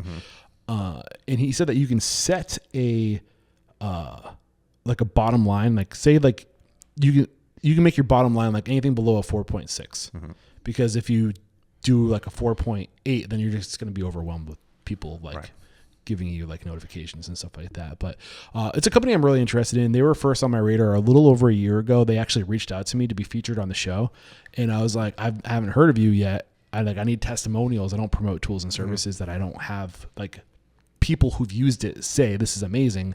Literally like 2 weeks after that, I got like 4 testimonials, and I was like, son of a bitch. Like, and I wasn't able, they were based in Atlanta, and I wasn't able to get them on the show to create awareness about it, but we got them on last week. Oh, that's when you were passing through Atlanta. Yeah, last year. And it's been a whole year, so we were able to connect this year, and really believe in this organization. I'm hoping that by the time this episode goes live, we've worked out terms to like they want to help promote the podcast. So we'll have a specific call to action maybe in the closing thoughts for you guys. If you want to support this podcast, please use my links, because that, you know, helping my listeners connect with these tools that I love and I want to promote is how I want to scale this podcast. So thank you in advance for using our links. Just head over to the show notes. This is episode 1185. We'll link to our special link in the show notes. Anything in terms of marketing that is worth speaking to before we move on? We're a big believer in events, doing events. Just get something that's beyond the 4 walls of your restaurant. So our big events across the company, obviously we just had St. Patrick's Day. That's a huge event for us, right? Yeah. The next one we have coming up is a restaurant, one of our restaurants downtown. It's called The Tavern. It's a neighborhood tavern. It's been around for, I don't know, since 2010. And I think this might be, since 2016, they've done this. Since 2011, maybe they've done this event called Wine and Swine. So we close down the street in front of the restaurant and we roast a pig, and we partner with a winery, and we just have a great night out in the overlooking downtown, eating a pig and drinking great wine. I love that. We do. McNellie's does a pub run every November where you run 4 miles, and there are 3, instead of water stops along the way, they're Guinness stops. Oh, it sounds like a bellyache. And then afterwards we have a big block party. That sounds like fun. I'm trying to think of what other events. So we think it's important to do things that bring people down to our locations that aren't just related to dining. Yeah, I had the founder of Nickel City on the show, and he said that I am not in the bar business. Nickel City in Austin, Texas. Have you heard of it? Yeah, very well known. What's his name? Travis Tober, I believe is his name. He said, I'm not in the industry of cocktails or food or like, you know, experience work. We're in like the events industry, and every night is like we're creating and we're promoting an event. And I mean, that is the experience industry, but like really like putting marketing and branding and communication, and just knowing that like every Friday there's going to be something fun happening, like a different type of event going on. What do you use do you use any tools to manage your events? My Drew, who works in our marketing, she is, you know, constantly on Instagram, and you know, Meta is the big one for us. Right. So promoting things through Meta is really how a lot of that happens. So anytime we do an event, there's an events page. So she manages a lot of that, and you know, typically directs the ticket sales through our corporate website, so we can see, you know, how the sales are going and whether or not we need to push. Or we don't do a lot of ticketed events, but with the few that we do, we want to make sure we're aware of how the sales are going. So if we need to market more, we can. So you're using Meta to basically be your primary promotional tool. So yes. Instagram, Facebook. Yep. And it feels like my younger employees only want to use Instagram, but I'm trying to convince them that I think some of our customers still are very much on Facebook. Yeah. What about TikTok? TikTok has become increasingly important for us. And that's where I begin to feel like, am I the person who's right to talk about that? Yeah. I mean, my kids TikTok's probably their primary form of, when they're online. TikTok probably represents 90% of their time online. Yeah. So yes, TikTok has become an increasingly important part of how we interact with our customers. So I'm going to kind of wrap up the idea of marketing, and I think the gentleman's name was Eric Williams. He's a Chicago chef I had on the show. I'm fact checking myself right now. Eric Williams, yes, he was on my show, and he said that the restaurant industry is notorious for making other people rich. So we, at the core of hospitality, is like we go into communities, We pay rent. We go into a community. We add value to that community. We lift the market value of that community, and we're making landlords rich. Yeah, we say that quite often. We've made some landlords very wealthy. Yeah, and this idea, like that is an example of how the restaurant industry has historically made other people rich. Typically, restaurants will go into neighborhoods that are underserved, right? Marketplaces, because you go, oh, we can get look at how cheap the rent is this in this neighborhood is. And then by the time you have to, pick up your second or third renewal, the market conditions have changed because of you changed it. Right. You added value. You are the value. You make the market. Because of that success, then all ships rise with the tide. Yeah. And the people at the top, the captains, are getting all the money, from the commerce that's happening from their ships. So, I think that plays out in different ways in the modern world, because it started in the physical world, going into physical spaces and lifting the value of communities. But now this is spilling over into digital marketplaces. And the restaurant, I think we have to be mindful that these operations hinge on restaurants, and we're making these companies rich. And I think it's really important that we are just kind of cognizant of it. I don't think it's an okay thing that these tech companies are starting. I'm thinking of the DoorDashes, the Ubers, the Rezzies, the Open Tables that are literal marketplaces that rely on the participation of restaurants and setting the terms of the deal. The credit card processing. You know what I'm saying? Yeah. They need us. They are getting rich off restaurants. Restaurants, we were talking about this with Elliot Nelson. Restaurants literally pay for the loyalty of these Delta and American Express. It's the extra points you're getting that the restaurateur is footing that. Yeah. Your benefit coming out of the pockets of restaurants. I don't think a lot of customers appreciate that. That if you show up with a rewards card that's highly laden with benefits, that the cost for us to process that is significantly higher. We're paying. Sometimes some of these are getting over 3% transaction fees. Probably, I bet some are at 3.5%. So I think this is the kind of, when I say I have controversial opinions, I just don't think we're aware of it. We're just so blind to it. We're so in our four walls trying to be there and present, taking care of our employees, taking care of our communities, giving. And these tech companies are just whew, this is easy money. And we are not the beneficiaries of our hard work today. We are struggling to survive while satellite organizations that literally hinge on our existence are getting rich. And it's my mission to be assassinated because I want to blow the whistle so hard on these people that I just upset their world, And the reason why I took a big pay cut this year is because I wanted to be able to talk shit about the companies that would basically pay me to promote them. And I was like, no, I don't like what you're doing to my industry. I need to be able to say that this isn't okay. And I can't do that if they're paying my bills. Right.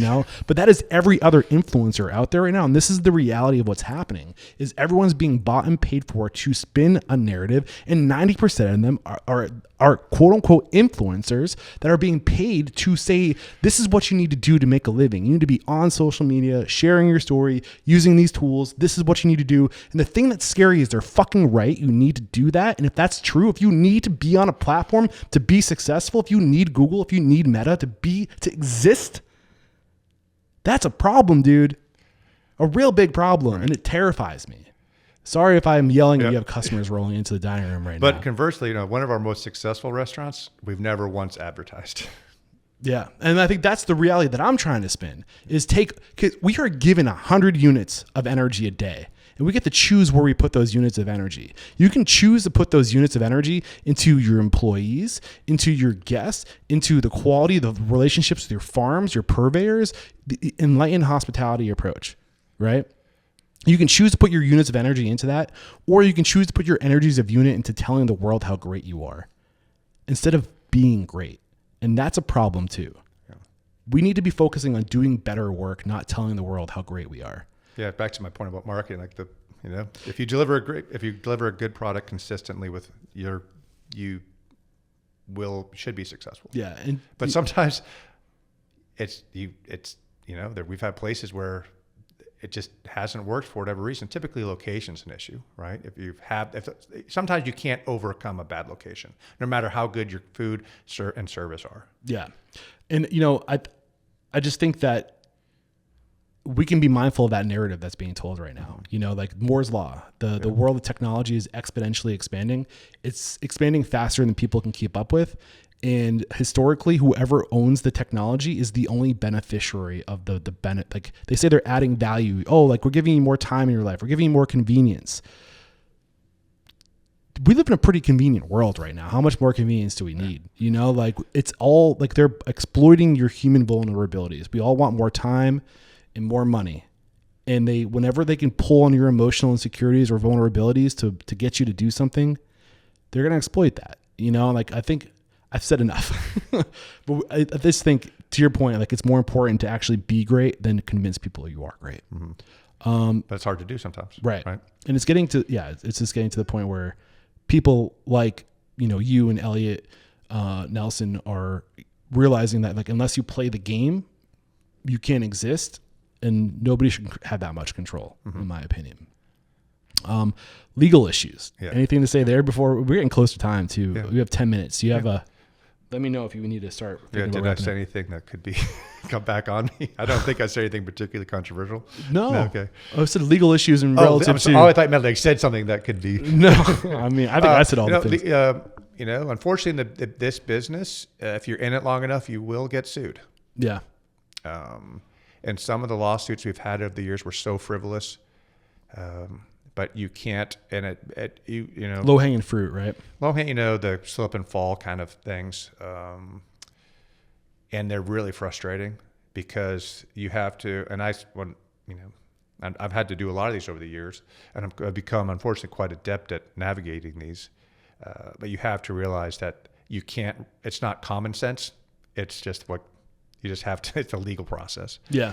And so make sure that you understand your insurance policies, and I know that's the part of the business that people do not want to think about, but making sure you understand that. What do you have enough liability coverage? Do you need an umbrella policy? And those are the kind of things like you just want to make good food, but have to understand those kind of things. So what is an umbrella policy? You have your basic level of insurance, say it goes up to $1 million, and then God forbid something catastrophic happened. You have a larger policy like an umbrella that sits over top of everything. Yeah. A final layer of protection. And if you're if you have 1 or 2 locations, you probably don't have to worry about that. But if you get over, 6 to 10, that's something that you probably have to contemplate. One of the reasons why all of our locations are LLCs, individual LLCs, is for liability purposes, so that God forbid something happened at one, it cannot take down the whole company. Yeah. I mean, where do you go to get, do you have, I'm assuming you have a lawyer or like, we've had a lawyer, we've had for, as long as I've been with the company, we've had the same lawyer. So he has enough background to know what to do in certain situations. And we've been with the same brokers for a long time. So they have knowledge about. Any advice on selecting a lawyer for your restaurant? Hopefully someone who likes to dine in your restaurants. I think if someone who is familiar with your staff and your employees and knows what you're up to, and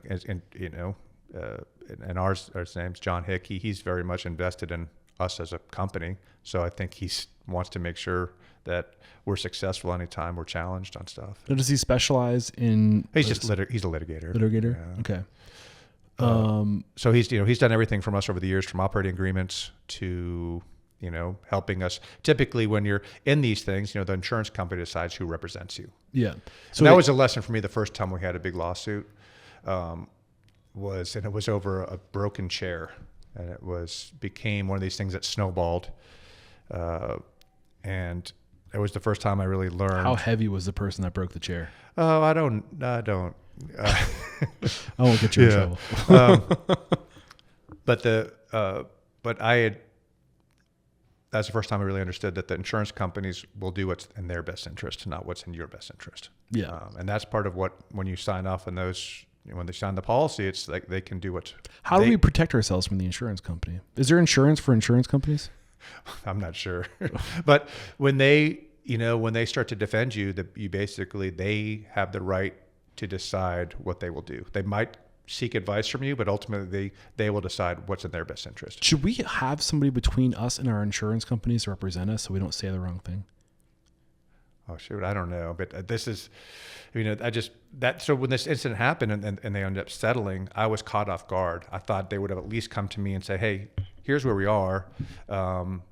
We think we should go ahead and settle because we don't want to take this in front of a jury. And I just assumed that conversation would have happened, but it didn't. Yeah. They said, hey, by the way, we settled. Okay. And it was for a substantial amount of money. So obviously that impacted our renewal rates for a long time. But when I fix all your chairs, was that? Did you fix all of your chairs? They were pretty sturdy. So that was just a lesson I learned and said, hey, and that was early on. I'd say that was 2009, 10 timeframe. So I'd been with the company for a couple of years. So I felt a little naive at that point. So how did I not understand that was going to be what they deemed necessary?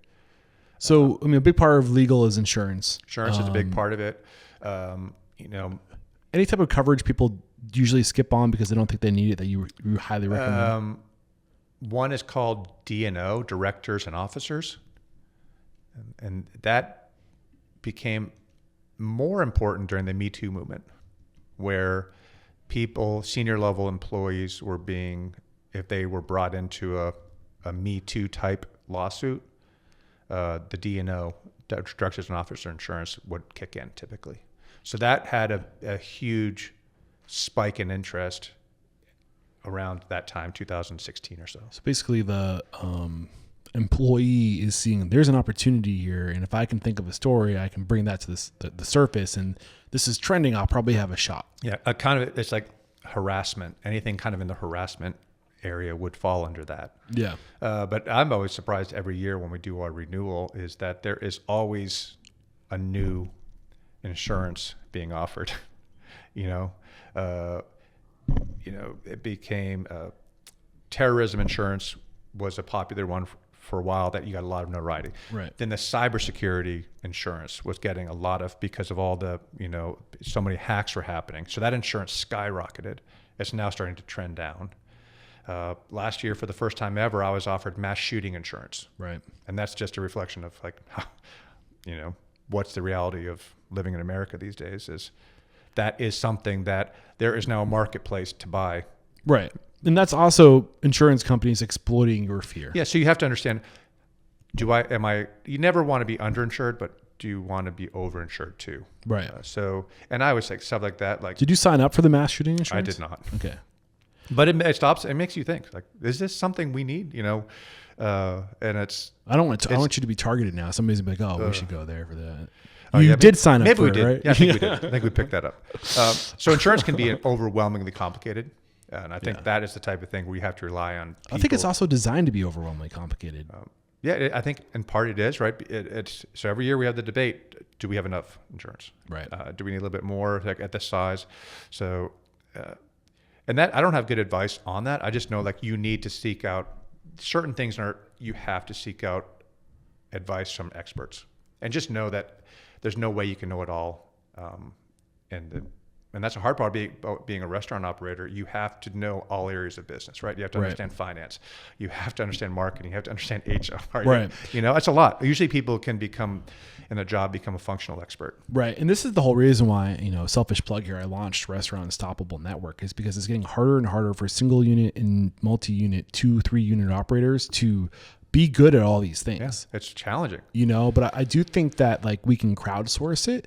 We can get the experience of other restaurateurs who've gone through it, or just from people who are, multi-unit operators who might be strong where you're weak and you're strong where they're weak. Yeah. And if you come together and we go to these mentors, we lean on these endorsed experts that have come to us organically, and we crowdsource this wisdom. I think if I had any advice for a young restaurateur, be like, you've got to have a network of people you can reach out to ask these questions. Tonight at Jimmy's Chop House, where we are, we're having the Oklahoma Restaurant Association board dinner. So there'll be about, 50 or 60 people here for the board dinner. And I've been on the board for over 10 years. But there are guys in there I will reach out to almost monthly, just about a certain thing. Build your network. have you ever seen this before? I had to text someone last week about a tax notice I'd never seen. I was like, have you ever received one of these? I'm not familiar with it. And I'm like, oh, it's this. So, and I found that the restaurant industry the people in general are very willing to help because they realize it's so hard. Yeah, it's so hard. And very few of us are competing directly, right? So we're willing to help out. But even if you are in a way, if you choose to compete together and support each other, you will rise to the top. Yeah. It's the people who choose not to that will fall to the bottom. So like you have a choice to collaborate and to like lift each other up, and you will be lifted. But if you choose to go it alone, if you choose not to reach out to your community and other people, like you need that support of the community. Yeah, and being, I'd say join your state's restaurant association, and that is not going to give you like day-to-day advice about running your restaurant. It's more about understanding what's happening at the state level that could impact your business. Right. So for the Oklahoma Restaurant Association, called the ORA, they'll alert us about legislation that's potentially coming up and how it could impact us. So you need to be aware of those things, that it's like this is happening, and if this passes, this could be problematic. Or this is good for us, and you need to reach out to your state senator or state rep to tell them why you support certain things. But even that gets muddy because there's a lot of there's just such polarity in should we ban tipping or like the service charge, like which one is it? And there seems to be two very clear lanes. Some people say no, like you need tipping. No, it's outdated and it's based off of slavery, and there's it seems to be evenly split, which one is it? I'm not gonna I won't make you go down that road. We are at 4:00. Okay. I do want to respect your time. There's one more thing I was hoping we were talking about. Okay, cool. So investor relations, right? This is something I think that a lot of people don't know a lot about, in terms of going to investors, asking for money.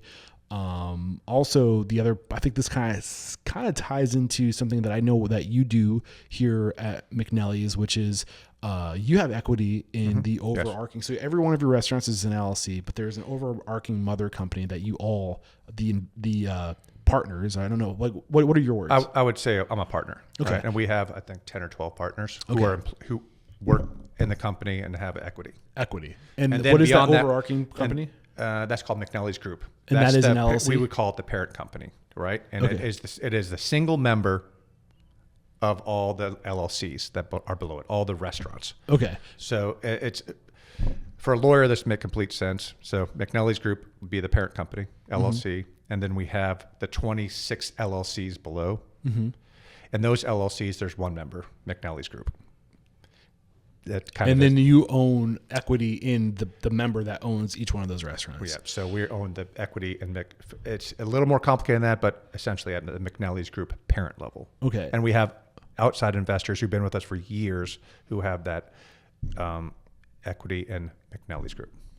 Okay, so the investors have equity in McNellie Group, so they're investing in the group. Right. And the money trickles from the single LLCs up to the overarching company. Called the parent company. And if you own equity in McNellie's Group, you get a percentage of every one of the sub LLCs below it. Right. Is how it's structured. One of the things I really want to explore on this podcast. Well, indirectly you get that. Indirectly. What do you mean? You don't have, they wouldn't have ownership of where we're sitting right now in McJimmy's Chop House. Who's they? The investors. Yes. They have it it's held at the parent level. It kind of pools into the parent level. Yeah. So because that would be a nightmare if they had it down to the individual restaurant level. It'd be just a lot. You could have, and we were talking about K1s earlier. That means they would get 26 K1s from each LLC if we were organized. It kind of, I know this is like a little bit of a stretch, but it kind of reminds me of like a GNO, like a nonprofit like organization that the government can give money to. And then what happens, so in this example, I know that McNellie's Group is not a nonprofit, but you can choose to invest in McNellie's Group, and then once it goes into that group, you can then choose to put it into any one of the McNellie restaurants that maybe you're opening a new one, but like, or maybe you're pulling from those investments to like, I don't know, maybe one of your restaurants needs a facelift or something. Like that. Is that kind of how it works? Yeah. So but if like this particular restaurant needed to have an air conditioner fixed, it would come from money out of the bank account tied to this location. Got it. And it will show up on the individual P&L. So at the end of every period, we have 13 periods. We'd create 26 P&Ls. Got it. One for each location. And then a P&L. And the parent company has its own P&L. So, I mean, one of the things when I say I want to inspire, empower, and transform the industry, one of the things that is important to me is that to making an example of like what you're doing here and Elliot and the Goldberg brothers, Max and Ben, and we had Fred Castellucci. All of you guys believe in this idea of sharing equity. And I believe that is the future. I don't think if you want to attract onto yourself the most dedicated, passionate, talented people, they're not going to do it for a paycheck and insurance anymore. Right. They're going to want to have purpose. Yeah. And if you're not going to give them equity, you need to have a robust profit sharing plan. Right. So I want to explore the options for equity and profit sharing, and maybe it's an ESOP. Right. Like what are the different options to create equity in the restaurant industry? Because there seems to be historically a disproportion in equity being split. Right. Especially between front of house and back of house. Like that's just like on a very micro level, right? But like how do we incentivize more people into this industry? When our equity came from Elliot giving up his equity. Right. That's how it happened. So he gave up his equity, realizing that long-term success was necessary. Long-term success was dependent upon having key people, literally owners of the company. Right. So that's what, You were the first person he gave equity to. I was, right? Yes. Yeah. How did that make you feel?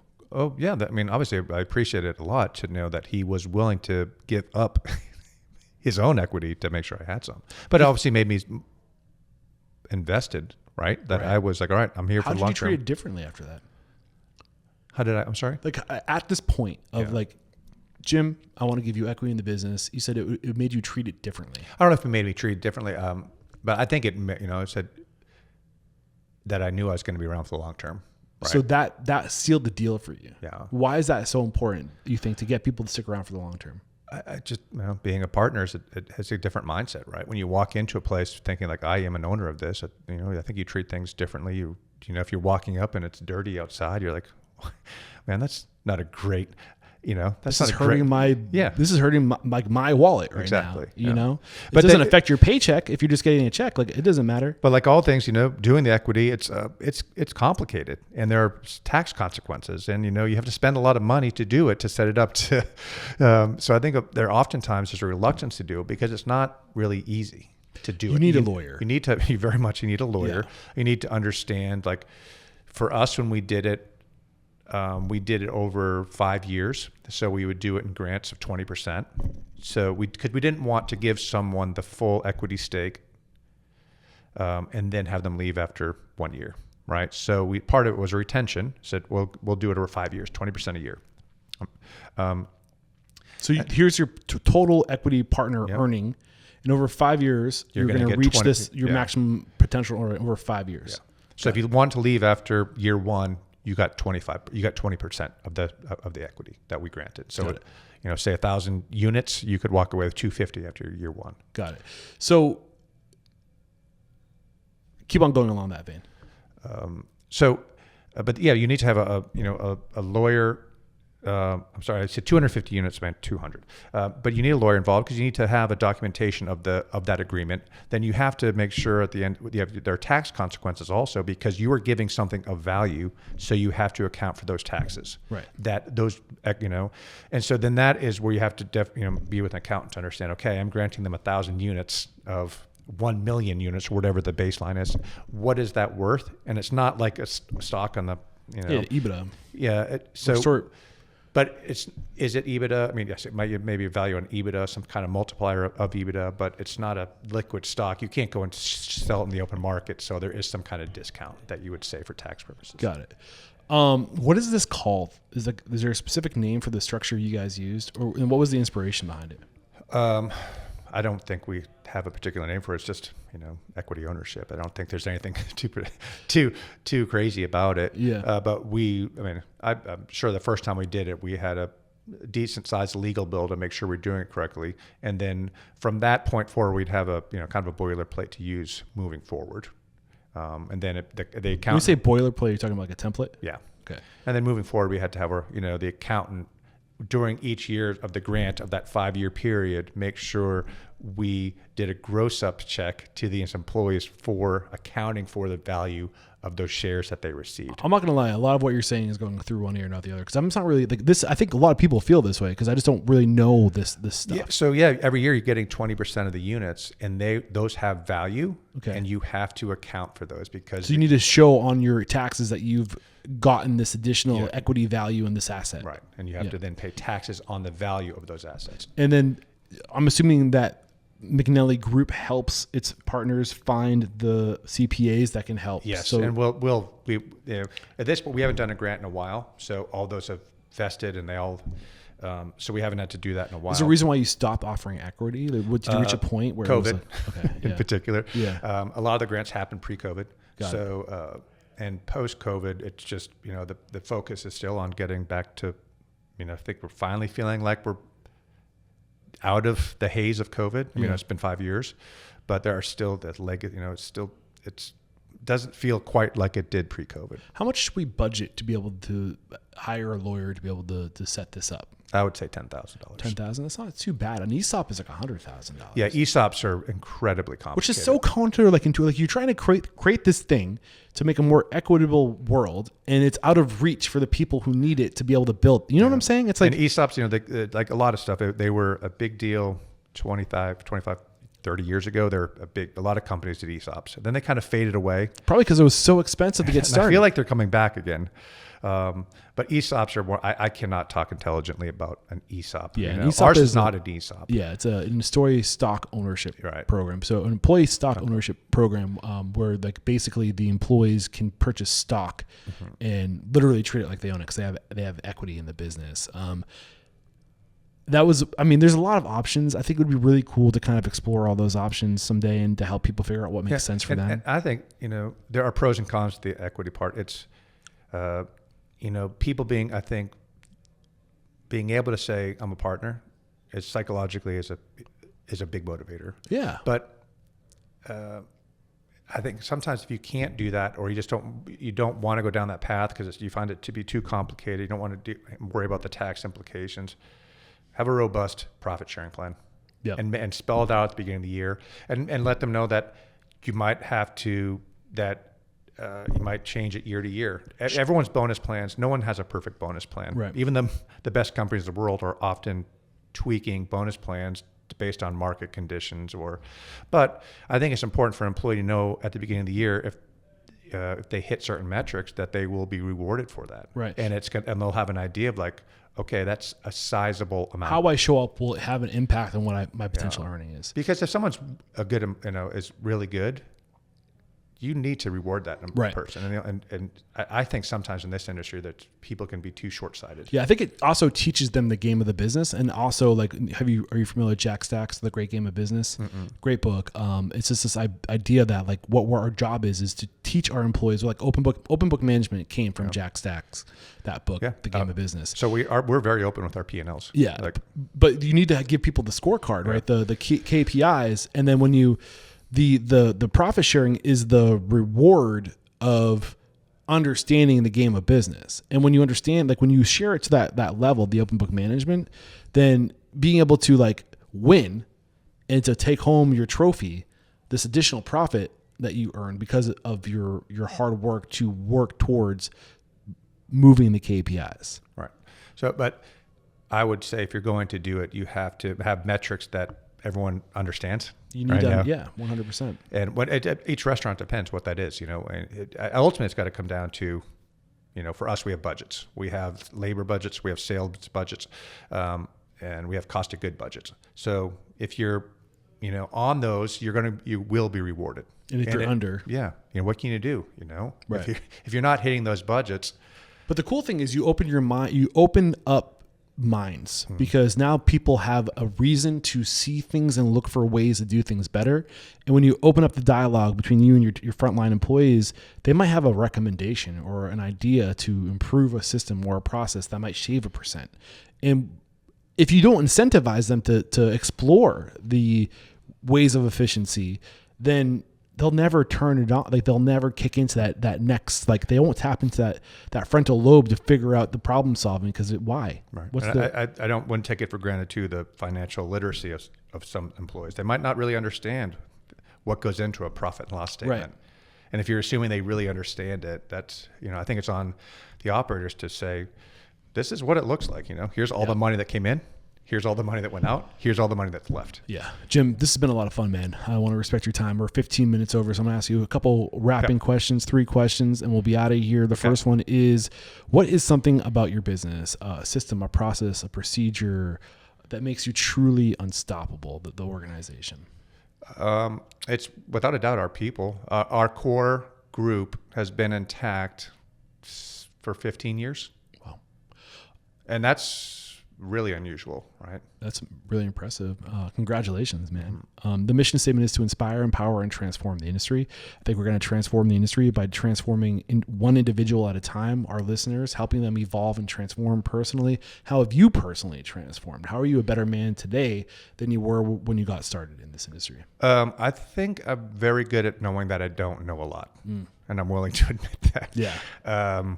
I rely on experts often, and just knowing I have a breadth of knowledge, but sometimes not the depth, because I'm involved in a lot of functional areas, and I'm never beyond reaching out to someone to help me understand things. Yeah, I'm really trying to get Dr. Benjamin Hardy on the show, author of 10X is Easier Than 2X. He also co-wrote The Gap in the Game, and the last one I'm listening to right now, Who Not How. Right. And that book is all about surrounding yourself with experts and realizing that it's about who you invest in, the experts, the technicians that will help you get. Yeah, I love it when I have a problem and I reach out to someone who can help me navigate it. Yeah. Knowing when you need to ask for help, but also trying to solve, maybe, try to figure out some solution, saying, oh, this is what I tried. I couldn't figure it out. I need your guidance. Right. The world is really complicated. Yeah. And you're trying to think that you can, all this stuff that's a little bit, you can't. So have a team of people that you can rely on to figure out some of these issues that are complex. 100%. The last question, it's a doozy. I get a lot of eye rolls with this one, so get ready. If you got the news, you'd be leaving this world tomorrow. Okay. All the memories of you, your work, and your restaurants would be lost with your departure, with the exception of 3 pieces of wisdom that you could leave behind for the good of humanity and your legacy. What are those 3 pieces of wisdom? I'm a big believer in having a group of friends you can go and have a pint with. That's how it all started, right? Yeah. No, I think there's a loneliness epidemic in our country. For sure. Right? So, man, I just love it when I'm with some of my buddies sitting around having a pint of beer at the McNellie's downtown, or. It's what makes us human. So connecting that way. And that sounds like, I'm not, that is to me, doing that are some of the, happiest times, just sitting around a table at Bishop Quigley or McNellie's and just, hanging out with friends. It's important. Yeah. We need them. That's one. Another wisdom is, I think you have to step out of your comfort zone. Always be willing. There have been inflection points in my life where I'm like, ugh, when I moved to Ireland, I hated it. It was awful. The town was hard to penetrate. I was a real outsider in a very small town in the middle of Ireland. And I had this point, I can sit in this crappy townhouse with 2 roommates that I don't really know or have anything in common with, or I can try to figure out how to become a member of this community. So I joined a basketball league. Yeah, get outside of your comfort zone. I went there, and the timing was impeccable. I showed up, I need to do something. And they're like, hey, the league starts next week. And that was the point where I met some locals, and then I was a part of the community. There's a book out there that I recently listened to called The Comfort Crisis. Have you heard of it? No. It's fascinating. That line, well, it's this idea of we live in this time where it has never been more comfortable, and we are not benefiting from the level of comfort we have. We are more stressed out, we are more anxious, we are more unhealthy, we are more we have zero perspective of what it was like for our ancestors, not 10,000 years ago, just 100 years ago. You know, we just don't have any perspective. Like hot running water, like that was like this, like 3 generations got to experience that, you know, like universally, like we live it in such a air conditioning. Yeah. You know what I mean? It's like, it's so comfortable that we have no perspective of how good we have it. And it makes us, it's not good for our mental health is the argument, but you have to the whole point is you have to get comfortable getting uncomfortable. And that's where you grow. It's in seeking discomfort, but it's hard to do in the most comfortable existence known to man. Yeah. So, but I look back at that, you know, if I hadn't done that, I would have had a miserable experience. Yeah. But I did it, met some guys and became a part of that community in Longford for, you know, once I did that. Yeah. The key takeaway from that book is, only good things happen from forcing yourself to get uncomfortable. And it's hard. Yeah, for sure. What's number 3?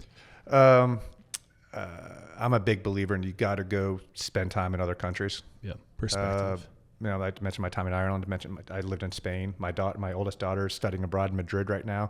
I just believe that if you don't do that, you have that your worldview is just so fundamentally different once you've lived in another country. Have a plan with friends. Yep. Get uncomfortable. Is that a good summary? Yeah. And get global perspective. This has been so much fun, Jim. Yeah, thanks. Enjoyed it. I really have too. If we enjoyed today's conversation and maybe we want to follow you on social media, or maybe we want to come join your team and be a part of what you're doing out here in Tulsa, or maybe we want to reach out to you personally if you want to give that information out. What's email's the best way. My social media presence is not particularly good. Yeah. But Jim at McNellie's.com. Beautiful. Episode 1185. We'll try to link to any tools, services recommended. There was a lot, and how to connect with Jim will be over there. And who do you respect and admire? If you found out this person was a guest, this is my North Star. This is my research. This is how I find in future restaurant guests. Industry. Yeah. I mean, you got the what is it? The Mount Rushmore of people. You know, Danny Meyer, obviously he's up there. Setting the bar high. You know, Danny. I love what Sam Fox did with his company. I know he is someone I think, he created some great concepts, and he's someone we think about quite a bit. Up in the Pacific Northwest, the McMenamin brothers. If you're familiar with their concepts, they had a number of pubs that were just really intriguing. We haven't been out there in a while, but they have a portfolio of pubs in the Portland area and some. I'm not sure if they're up into Seattle. Say that one more time. McMenamin. McMenamin. Like a McMenamin. What's that? I lived in Ann Arbor for 5 years, so Zingerman's is obviously Ari. Love Ari. Had him on the show multiple times. That was probably, watching what Zingerman's did. If I hadn't had that, I'm not sure if I would have ever really gotten into the restaurant industry. But seeing how that was such a pillar within the Ann Arbor community, and just the way everything they did was so well done, it was inspiring, And anytime I'm in Ann Arbor, I have to stop by the deli there or the Roadhouse restaurant. I think. Yeah, it's amazing what they've done. I would love to, Ari's always welcome back on the show. He's been on, I think, 3 or 4 times now. I order their bread every once in a while. It's so good. Their deli is so amazing. The perfect example, the epitome of just like choosing to do something really well and just letting your work speak for you. Yeah. Right. And I did get Regan Jasper on the podcast, who was Sam Fox's business partner. Mm-hmm. He was like kind of like the right-hand man, the operations person, like on the ground, and it was probably one of my best ever episodes. That was episode 1084 if you guys want to check it out.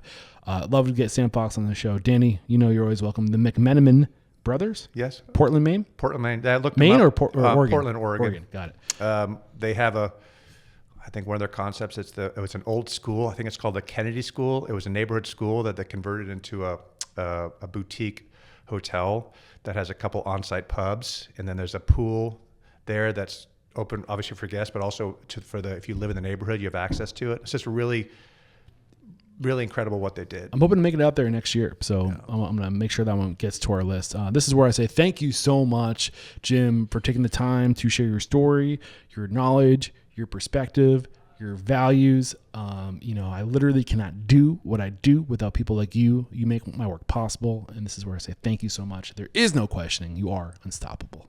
Cheers. Thank you.